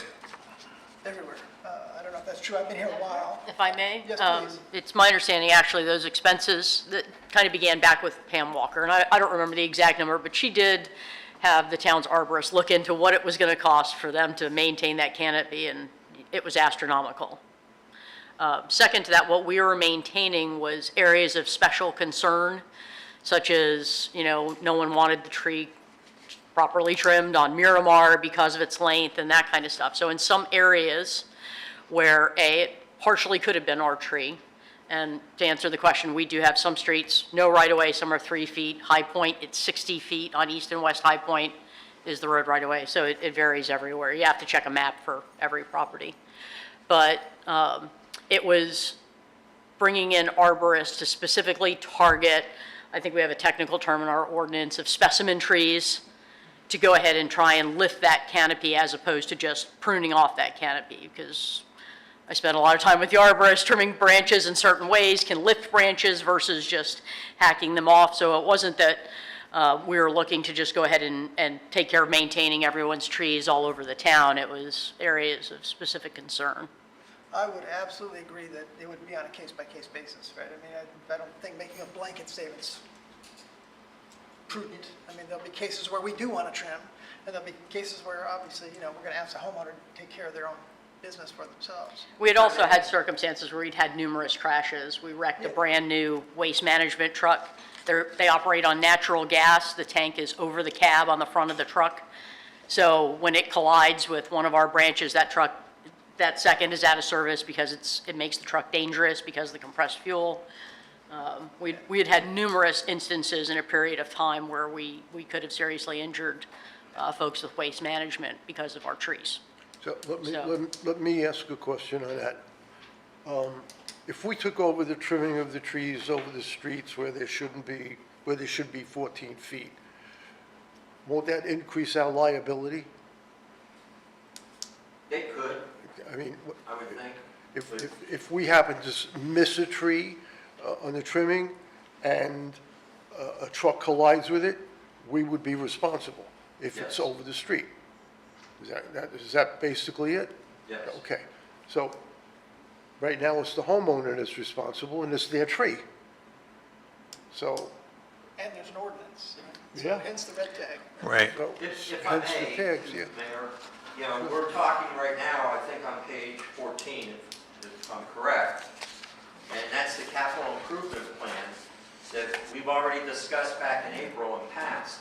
So I think more, if you all want to go back and readdress the capital improvement plan, and then when we're at the meeting on Tuesday, I think you need to proffer a motion and get Yeah. past that, and then we'll go back and we'll readdress the capital improvement plan. Again, it's a plan. Yeah. It's not. We're a just budget. hashing to discuss policy right Well, now. I understand, but, we're in a budget workshop right now, and it's probably more attuned to a policy issue that should be discussed at a regular commission meeting, is all I'm saying, Granted, but because. policy does impact budget, right? I We mean, want to make sure the residents have an opportunity, we put it on the agenda, and they have an opportunity to discuss it. of course. That's all I'm saying. Let me, the last item I have on the CIP is, and just as a clarification, when the CIP was brought up at the meeting, I asked for a line item by line item vote, and the commission elected just to approve the whole thing. So That's correct. it's here, budget in brief, and so I'm asking the questions because we're going over the budget in brief. Well, let's go over the budget then. And see Town what happens. hall, money budgeted 25,000 for the last 2 years. What are the funds going to be used for?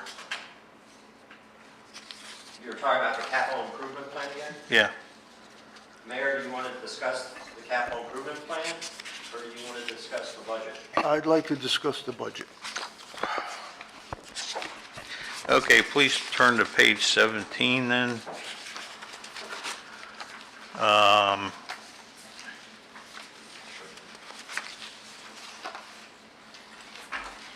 Hang on. I'm sorry. Page 16. Large increases in local business tax, electric franchise fee, and town licenses. Could you give me what's the basis of those increases, Mariah? The basis is historical. So looking, once again, those revenues come from the state. The state normally will provide a worksheet that will tell us how much we're getting. That has not been provided yet. So what I did is I looked at the past years along with what we've been receiving this year. So it's proposed, those numbers will change. It's not a large, when you look at like local business tax, it's not a large. No, I understand. Just the percentage of increase is large. Line item am I on? I'm sorry. I'm on page 16, Local business? looking at local business tax, electric franchise fees, and it's- town so licenses. If you look at what we budgeted in '26, the increase is over what we're budgeting in '27. Right now, we're projecting to get 4.2, or not, well, $4,000. In fiscal year '25, we got $2,500. Right. So going between those, when you budget, you look at historical stuff, you take into consideration, and you make your best guess projection. And so with these numbers, I do feel confident that, And what are town licenses? so basically, so any business that registers with McMartin County, we get a portion of that. So new businesses, but in the town. Okay. So, these are businesses that get established within our commercial corridor. Correct. Okay. Page 17, what's included in professional services? In the executive, Yeah, yes. so we have our legislative, it's the legislative representative people, I know capital city is in there, so they operate for us all year long. And then we also have Snyder Marketing, which is our newsletters and our, summaries of the meetings that go out after the commission meetings. So basically, more of a marketing. Okay, and then how about planning services? Planning services, that is any services that we utilize for Bonnie Landry. She's currently the town's planner. Those funds aren't used unless there is something that, is needed.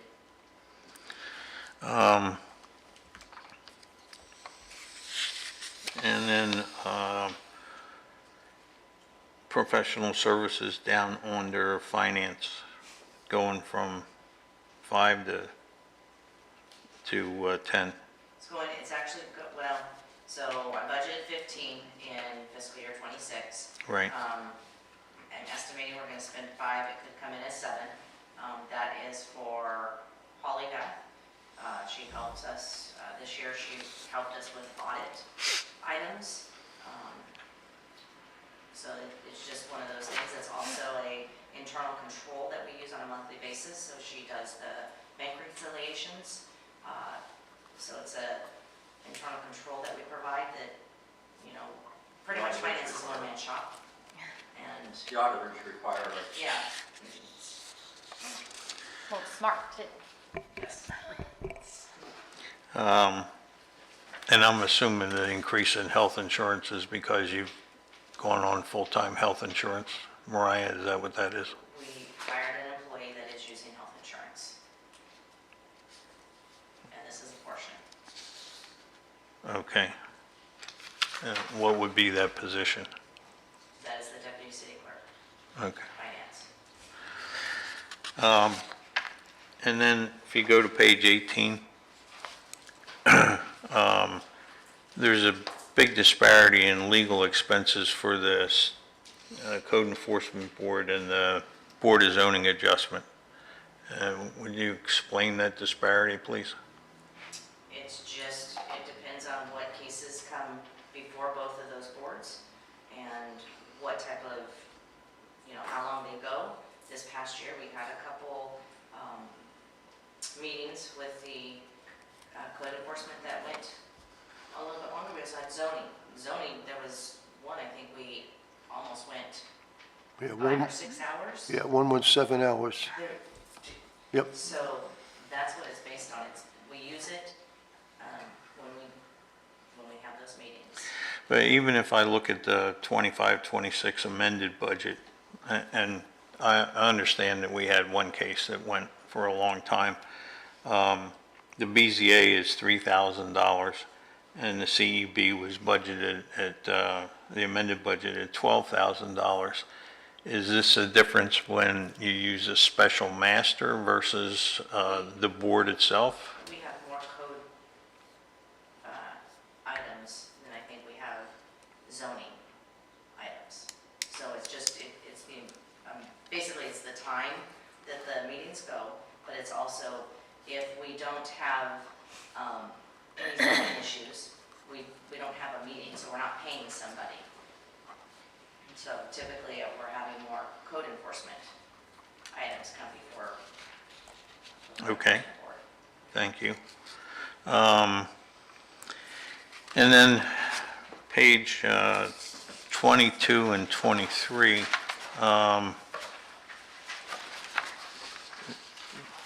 there's a, where the heck is it?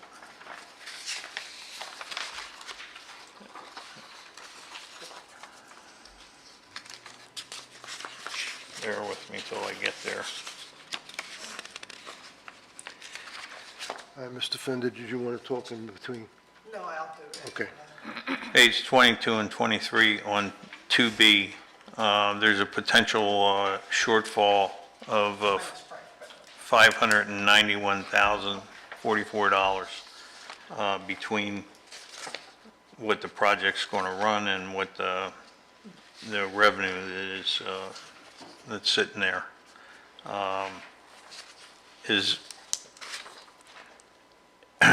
And so is that what we're going to be asking for in terms of a legislative appropriation? We'll most likely be using our dedicated millage of the .4 mills. Okay.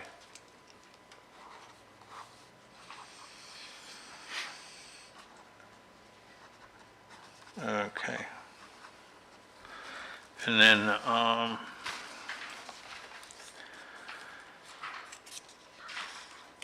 and I may have asked this earlier, how much of the grant money is still outstanding that needs to be collected? I would have to put some time into that at this point. I have 5 different grants. I'm working with the different grant agencies, and we're in the closeout. I do not have that number. Do you have a swag? I mean, that, Honestly, my mind has been Okay. like with budget numbers. understood, sure. Yeah, so, Okay. Could, maybe for the meeting on Tuesday, if you could pull that together, I'd appreciate it. And then, I know that by law, we're required to budget 95% of the revenue. How much have we historically collected? so this year we collected over. If you look at the finance reports that I provide monthly, you'll see that like this year it's been over. I believe there was one year, a few years back, that we were right about 98%. So it's in between that 95% and 102%. It just varies. Okay. So sometimes if we've got people that have late taxes and all of a sudden they decide to pay it, that comes in. but rarely less, because it's a conservative estimate. Right. But that's ad valorem, if you took all of the line items, The 95% only. is ad for valorem. ad valorem. I got it. But if we took all of the line items and we said, okay, this is what we've budgeted, where do we normally fall? At 100% of what we budgeted, 102%, 105%? I would go back and, I would have to look at that, I'd have to analyze that. I have not kept a comparison year to year, what we've budgeted and have come in. The town has not overspent any budget expenditures, I think, and here, I don't think we've done any budget amendments that reflect increases in revenue, throughout the year. We didn't have to do a budget amendment, we just did it, which is extra revenue. We typically don't do a budget amendment for extra revenue coming in. So it would be a little bit hard thing to do if the commission would like me to spend my time on going back 5 years. No, I don't think No, so. I don't want No. to spend your. And then, last question I have, on page 18, you had indicated that, at the request of the commission, you broke out, legal counsel for town commission as a separate line item. So if you broke that out from a different cost center, which cost center got reduced by the $20,000? Because we've got an overall 10% increase in legal expenses and just a shifting in categories. So the historical, the legal was all in the one line, legal counsel general. Okay, And that's where everything was prior. The attorney has not documented anything being broken down for the commission, but you can see the projected year end is 80,000. So that is why the proposed budget went up to 75 from 60,000 for fiscal year 27. That 20,000, if it's there if the town commission was to need it. No, I asked for the separation in the beginning. I got it.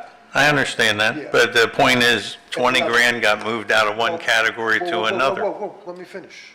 I let you finish, you let me finish. That's the name of the game. I asked for that because there is a separation between a town attorney and a commission attorney. Okay? The commission attorney is hired and fired by the commission, okay? Not by the town. So let's say we have an issue that we have to get another attorney. So rather than go through the whole routine of changing everything, I just made it this way, so if we have to get another attorney for the town, it's already here. Okay, that was the theory behind splitting it up. I don't have a problem with splitting it out, but my question is, if you take 20,000 out of one category, which would have been legal counsel general, and you say, I'm going to split it into a different line item, I would expect to see a reduction in legal counsel general. Yeah, for the commission, Right. right, I don't see that. because there is no reduction there yet. Is that- Okay. Res ipsa loquitur. Thank you. That's it. That's it. Okay, thank you. Anybody else have any questions? Thank you. Just on that, I have a couple, but on that topic, the 20,000, I just wonder where it came from. I've used that before, so I just wonder if it's like the deductible for an insurance policy we have for legal protection for commissioners? Is that, The commissioner, yes, this was discussed last year during the fiscal year 26 budget. And My recollection is we just took the money and allocated out of the general legal expenditure. no, it's definitely separated needed. It's a out. budget item. I mean, if we rarely use it, that's good, and then it becomes part of funds not expended, it rolls to the next year probably. So that's great. So, still going. Go ahead. Go ahead. Thanks for this, by the way. Excellent report. I appreciate it. Again, sorry for my lateness. But the one thing I'm really concerned about, I appreciate the budget activity, and also I appreciate all the questions about the budget, because I think a workshop like this is meant for that purpose. So I hear some angst from people that, when a question's asked, I'm pleased to hear the question, and it gives us an opportunity to drill into each line item, which is what we really should be doing. That said, I'm now interested in, I trust the budget, I trust your work.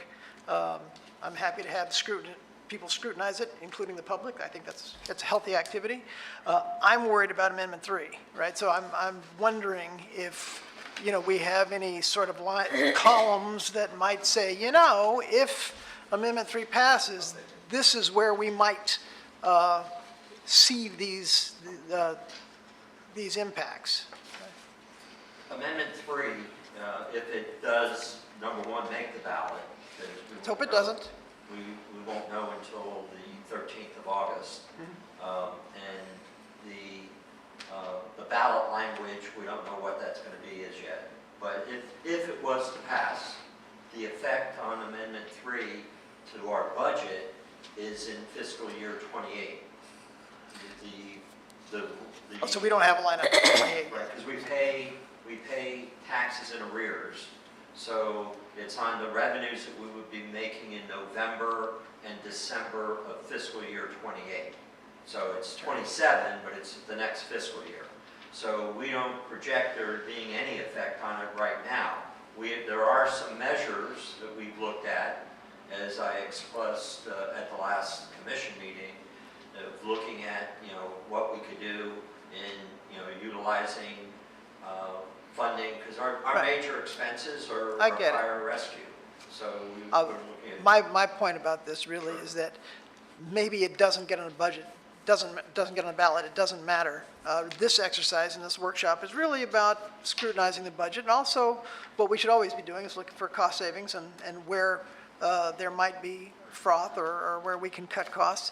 And that activity of pretending that Amendment 3 passed, even by adding an additional column and projecting ourselves in the future and saying, this probably won't happen, but if it did, this is where we might be, but pretend it doesn't, and we did that exercise, it might also illuminate some cost savings that we might want to pursue, right? That's really my interest in the purpose of this workshop and every annual budget cycle is to look for cost savings and ways to save taxpayer dollars and make sure that we're continuing to be frugal as we have been historically inside of Sewell's Point. So my goal is to maintain our track record of having the lowest millage rate in Martin County, but also making sure that our residents are getting the best bang for their buck from our tax dollars. And that exercise of pretending Amendment 3 might pass would be, a nice projection in the future to see where, if it had to happen, where costs might be impacted. So maybe in the next workshop. I answer that, fire rescue, Okay, well. we would have to transfer that out of the Avalora Yeah, side. well, we should do that anyway, but I'm saying across the entire budget, since this is a budget workshop, I would like to see where an impact like that, which line items specifically, since we have the detail, would happen. And I'm not saying we can do it right now, I'm I saying think you'd a have to make future a workshop. policy decision on which services you would like to dismantle. But it's hard to have the conversation without, we would really rather staff come back to us and say, this is going to be horrible, and here's what horrible looks like, that, it's Mayor, can I add something to that? Yeah, I'll get you. Okay. Go ahead. I was asking because it's relevant to that. I would prefer that this stay separate, because this also, we approve it. Nothing will be, when we're approving this in September, even if the language is good, it doesn't even get voted on until November. I like what you're talking about. I think we need it. I think it will get conflated and confusing for everybody. So if we make that something separate, I think, I've said before, but that's just my opinion, I'm 1 to 5, wait till it passes and then dive in. Otherwise, we're You do understand my point, though, right? Yes, I It's not do. And really then we about could ask- passing or not passing, it's about our fiscal That's responsibility why I to just keep said our that taxes that low. was my opinion, Yeah, is yeah. because we have a lot to do anyways. And, but then to your point about, as opposed to a line by line, where would you cut that? That could go on for hours. I like the idea of giving staff Well- okay, give us 3 scenarios. Well, that's why I want Yeah, staff to come back yeah, to us. I don't want to do exactly. it. No, I'm giving suggestions as opposed to us going through all these infinite scenarios. They could start to whittle it down, and from there, if we got. One line item, I don't want to see 3. Right, if we got new ideas. Yeah. But if they gave us it would just be a lot, 3 scenarios that would work, and then we can take that and come up with our own ideas. Yeah. That would be what I would suggest, but I think that this needs to stay as it is and get I'm not approved. suggesting changing this. Oh, I thought you kind of wanted it No, I'm saying in the next budget happy workshop. tangentially to this, and I No, think you just no, meant, we've okay. got a lot of stuff on our plates, but I'm just saying, Okay. it would be a healthy exercise in the next I workshop agree. to I guess see the that. bottom line is we have to wait until we see if it passes. Yeah, I guess I Well, my point is misunderstood. you don't. But in the meantime, we should prepare. Yes. Well, my point is we should be looking for cost savings. Right. Right. It doesn't just have to for- pass or not pass. Since it's the budget workshop and you were talking about it, I was imagining that you wanted this information coming, this is coming back on Tuesday, and then it comes back in September twice. And I want to just kind of keep the conversations separate. Yeah, I understand. That's And and I guess my base point is if we are going to have a budget workshop, we already had one today, but in the future, part of the agenda of that budget workshop would be, what's it take to reduce our budget 5%? See, that's a different kind of budget workshop to me. Okay. I'm not saying it that you have a is. It's different budget kind, yeah. workshop. Like current budget and then, Well, it's a difference between approving a budget and having a Yes. budget workshop, Yes, right? agreed. We approve budgets at our regular meeting, but today we're waking up on a Saturday morning. Yes. Yes. We're pushing it to a regular, we're going through this now so that later we don't have to go through it. Yes. Yeah, I mean, if we're gonna get up on a Saturday morning and do a workshop, let's talk about how, how we can save some money for the taxpayers, right? Mayor, if I may, Yes, just on that point, and I want to give the commission an idea. We're just coming off of, the major projects that we got completed. As you heard from Mrs. Pierce, that, they're still doing the financial part to get reimbursed with the retainages and the other items that are paid. So, and then September 1st is our deadline for the next funding. So we have X number of staff, and we have all these items that we need to do, as well as, being prepared for the budget process in September. If you would like us to go through the exercise and cut the budget by 5% and what that would look like, that's one thing. If you want us to try to project where we're going to be after, a ballot question gets decided, one way or the other, that's a separate thing. But all I'm saying is there's a lot on our plate still right now. But clearly, It's this has to be weighing on you in the back of your head, right? I mean, well, and that's why I spoke up at the last meeting, and again, I think some of it, we're gonna have to divert some of the way that we accept revenue. And, and if that's gonna get a smaller revenue coming in, we have to look where we can cut, and it's gonna be into services, obviously, because you're talking about, a 600,000 over a 2-year period. So those are going to be pretty deep cuts. Yeah. And to be quite honest with you, and then or there's some other ways that we can obtain the funding.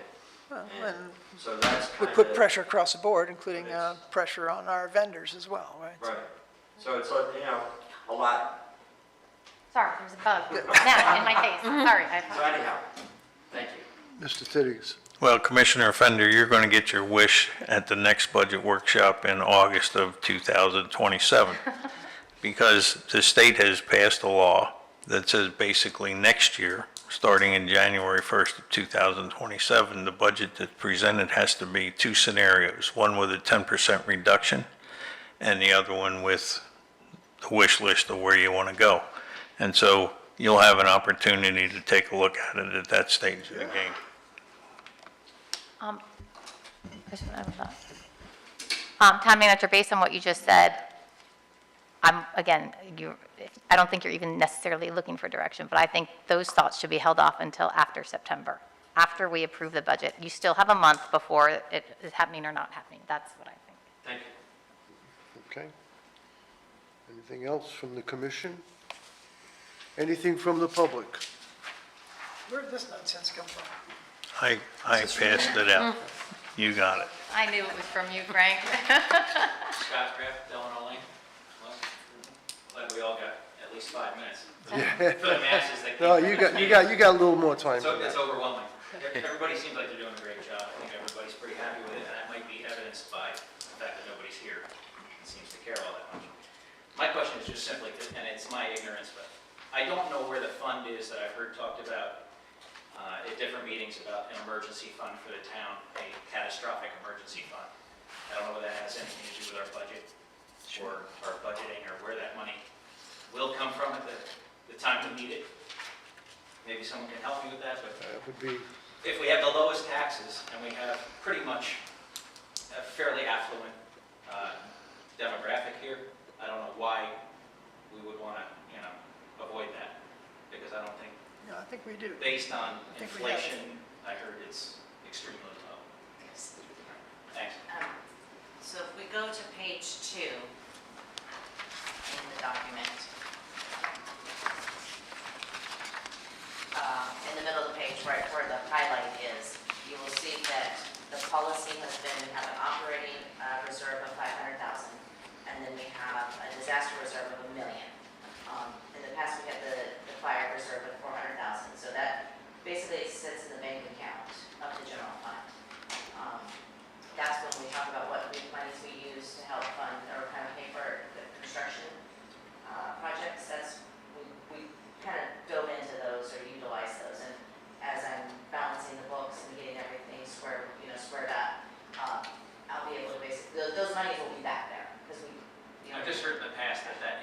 Now, keeping pace with inflation, it's been that same amount for years and years, so I don't know if that's true or not. I don't know where to look. You're right. Tell me. So, and this would be a commission policy of, some places will have, you know, a 25%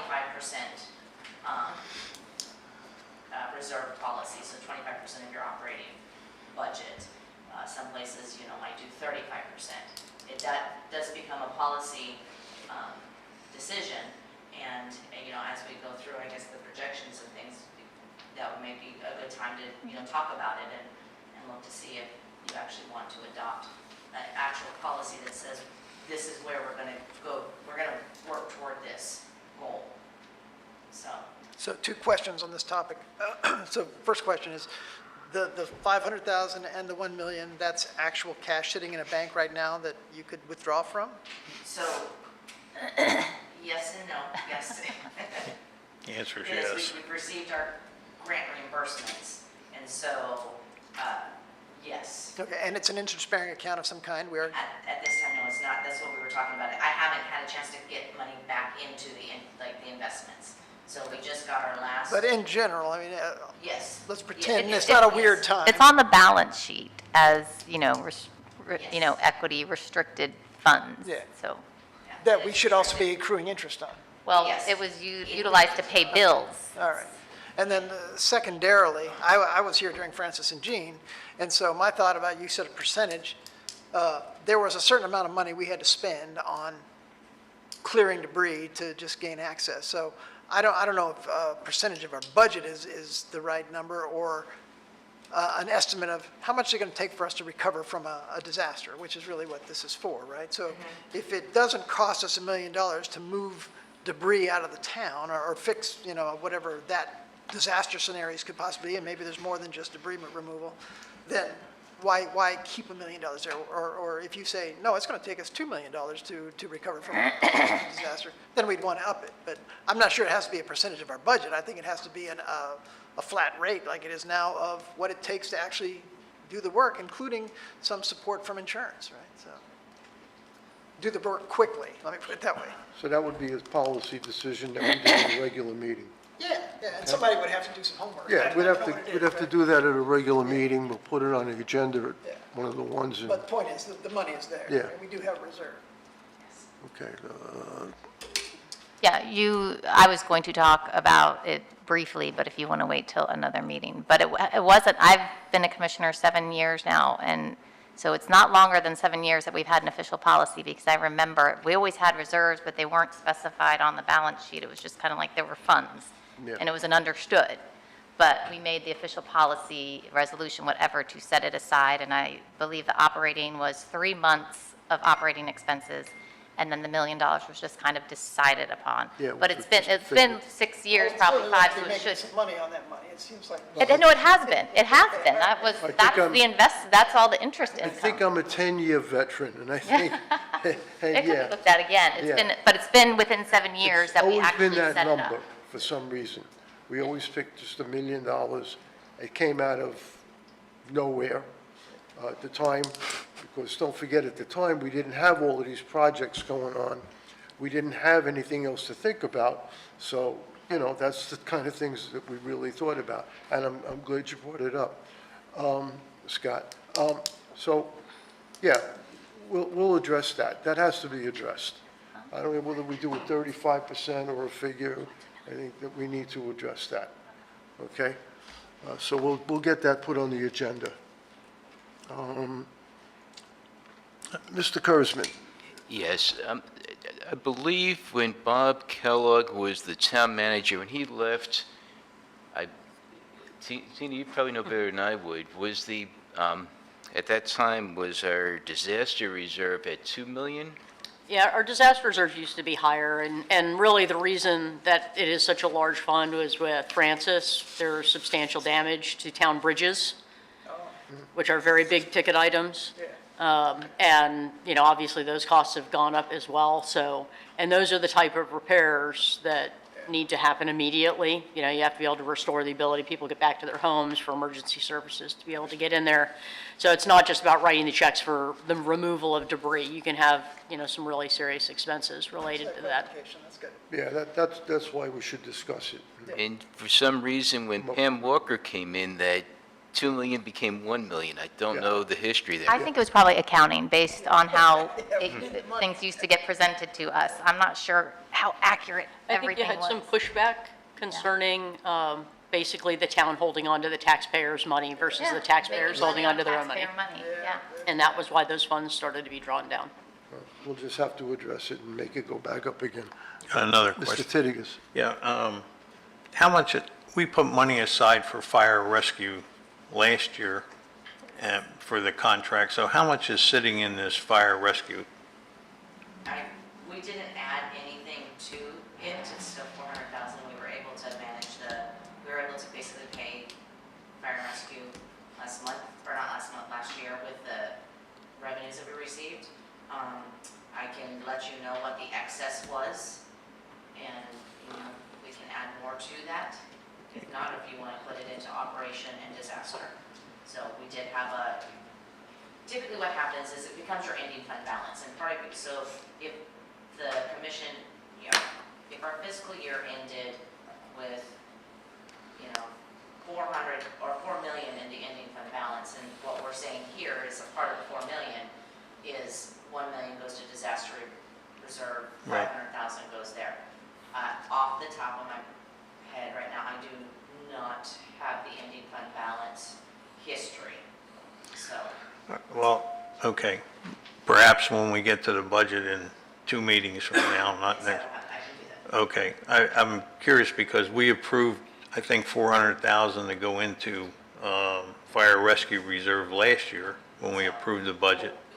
We approved keeping it at the 400,000. So I've never used it, never had to dump into the 400,000 to pay when that fee went up. I thought this is an additional, No, this is just keeping it flat at 400,000. yes. Where'd you come up with the 400,000 number? I believe it was the first year we had excess revenues.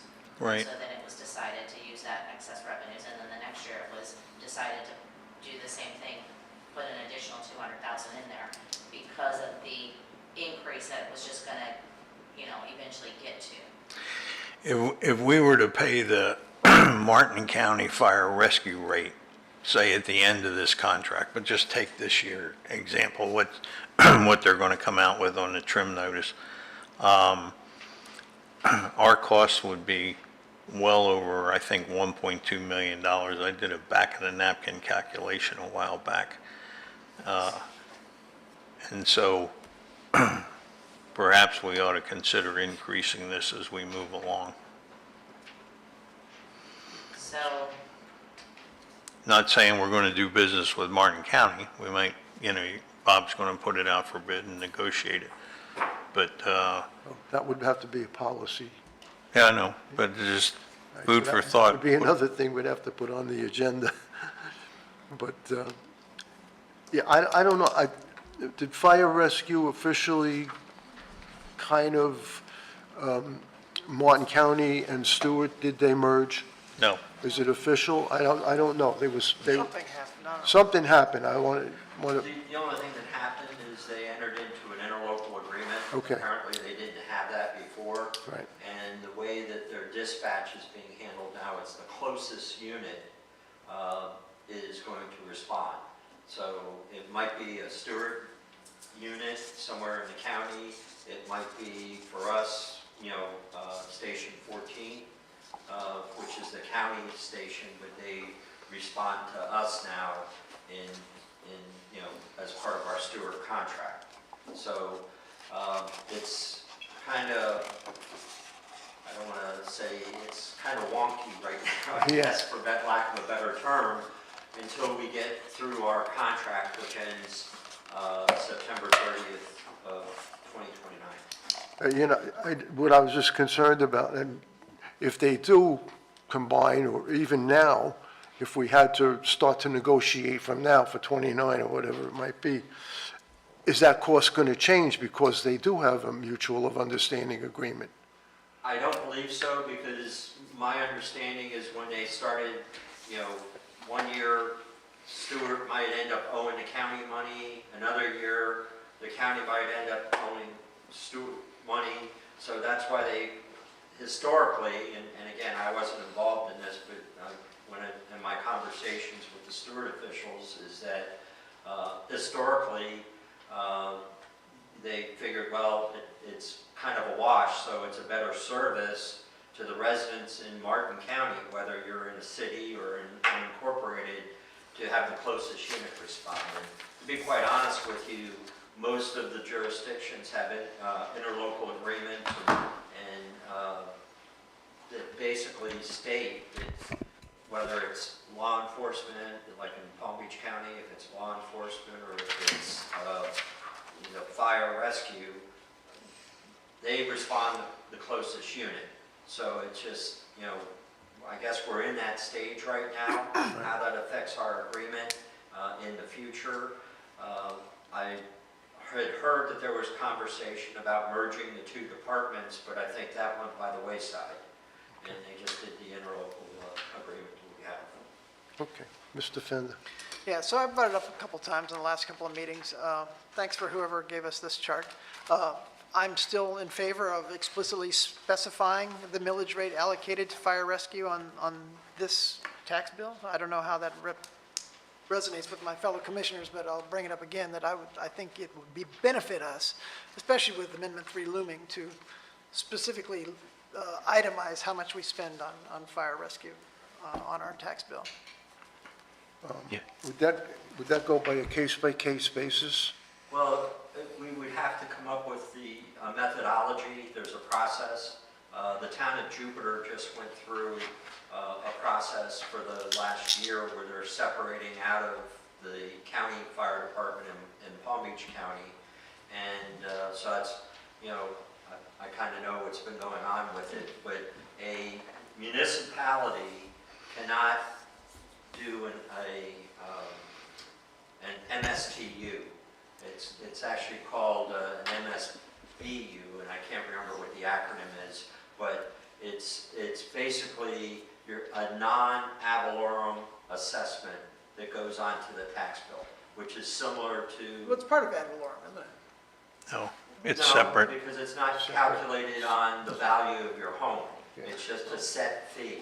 So what they did in Jupiter, they went and they did an extensive study because they don't have a contract with somebody else. The county was just charging. How can it not be if it's not pulled out?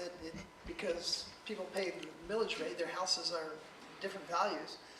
But you don't pay by value for your waste Right. disposal, your garbage, but that shows up on as an assessment on your tax bill. It's like an assessment, it's not a... Well, I think this is so you're saying that we can't charge millage for fire rescue? Not a millage, but you can charge a fee. But aren't we charging millage right now? Well, for that's fire because it rescue? all gets put into our operating. Well, the millage that you see on there I'm not is- suggesting change millage, I'm just suggesting specifying how much of that millage goes to fire We rescue. can do that. I think on that chart, if I'm not mistaken, I don't have it in front of me, that's the... I think it's the right there. Well, that comes from the county Right, so that's the county's, breakout. what they charge the unincorporated area Understand. or ocean freeze, I would assume, what they get pretty charged. close. And that is part of their millage, because the county can do that. Municipalities cannot. So what they did, they entered, with Ocean Breeze, they entered into an agreement for, doing that, and it'd be the same thing as if we decided we wanted to go with county fire, we'd enter into an agreement with them on, and it would go on our millage. Currently, we can't do that because we are a municipality, so we don't have that power. But we do have the authority to assess. So it wouldn't be on the value of the home, but it's what that fee is. And what Jupiter did, they used a square footage figure. But today it is on the value of the home, because it's mixed into ad valorem. For us? It's part of 3.27 It mils. Yeah. comes out of our budget, Yeah, though. it's out It's of not our really out of operating the budgets, home. our funds, we just I think know, it's. but I, as a taxpayer, pay my millage rate based on the property of my house, the Right. value of my house, and therefore I'm paying less than Mr. Titicus's $2 million house, right? Because he's paying more in taxes than I am, Right. because his house is of a higher value. He's just saying we can't get it So he's paying broken- we more can't- towards fire rescue We than I am. can't get it broken down on the tax bill where the taxpayer can Well, I see. don't want it broken down, I just want I the thought that's what millage you rate wanted. pulled out. That's broken down, Oh. right? Well, it's broken down, if you say everybody's paying a flat fee, then that's gonna hurt the lower end. Well, not if it's square Residents. footage.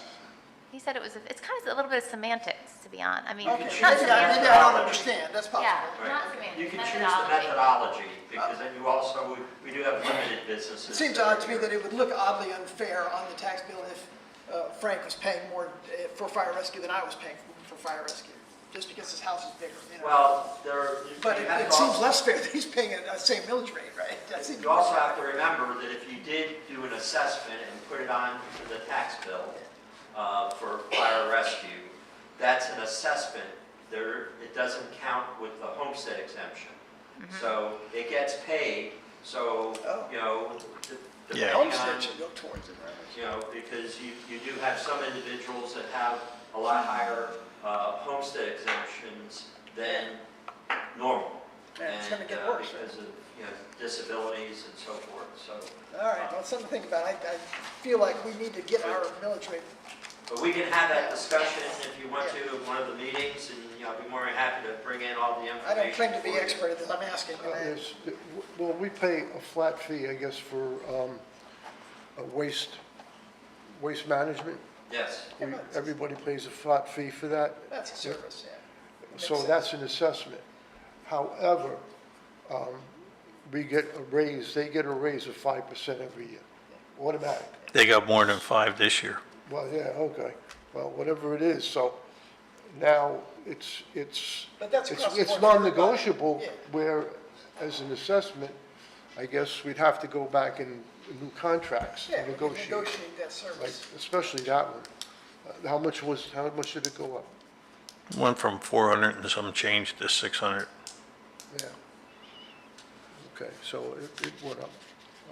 Mr. Kurzman, I think my questions were just answered before. I appreciate it. Thank you. okay. They, you know, you want to break out fire separately. If you're going to do that, break out police, because that is a more expensive item. But Well, just safety in general, put them both together. coming back to what the town manager was talking about, the creation of a business unit is basically something to where it'll be assessment-based as opposed to millage-based. And I think that should this proposition go through, get on the ballot and be approved, that you're going to start seeing a big shift of revenue out of ad valorem into more establishments of MSBUs. Well, you have to, I mean, You might have to. You might not have a choice. Okay. Are there any other questions from the commission? No? Anything else from the public? Kathy, you're oddly quiet. We usually hear from you. Oh, here we go. I have Edgar on. Good. Kathy Muskowski, Homewood. Thank you for this opportunity to actually, I don't get to always pay attention to everything. I thank you for breaking it down. I agree with Commissioner Titigus on some of the items, how they're broken down.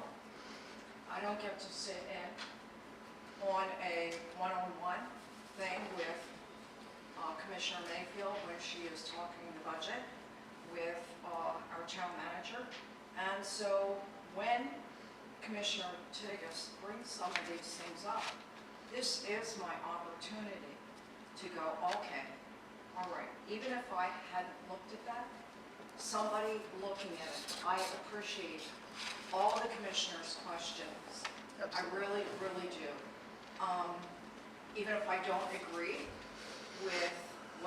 asking or I don't agree with the result, I just really appreciate that.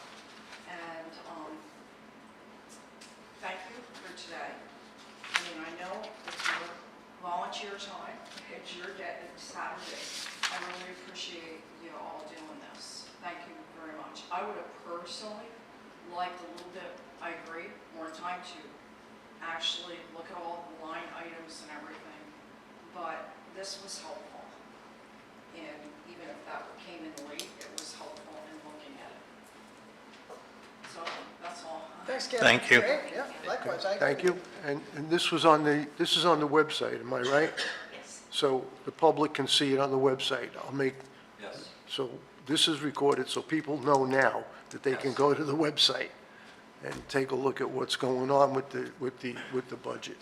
If I might add, Mayor, Yes. just very quickly, you know, if we do this next year, where we do, you know, a Saturday, that's great. We just need to probably plan it later in the month so we have more of these numbers back from the state. So, you know, we might want to look at that. But I know we're trying to fit it around the schedule that we already had in place. So as we start looking for our meeting notices for next year, which we usually look at after November, or where we're going to be on the calendar here, you know, I'll try to remember that and make sure that we do this workshop later in the month of August. Okay. All right, if there's anything else? I make a motion that we, well, somebody make a motion that we adjourn. I'll make a motion. We have a Second. motion, do we have a Second. second? We have a motion and a second.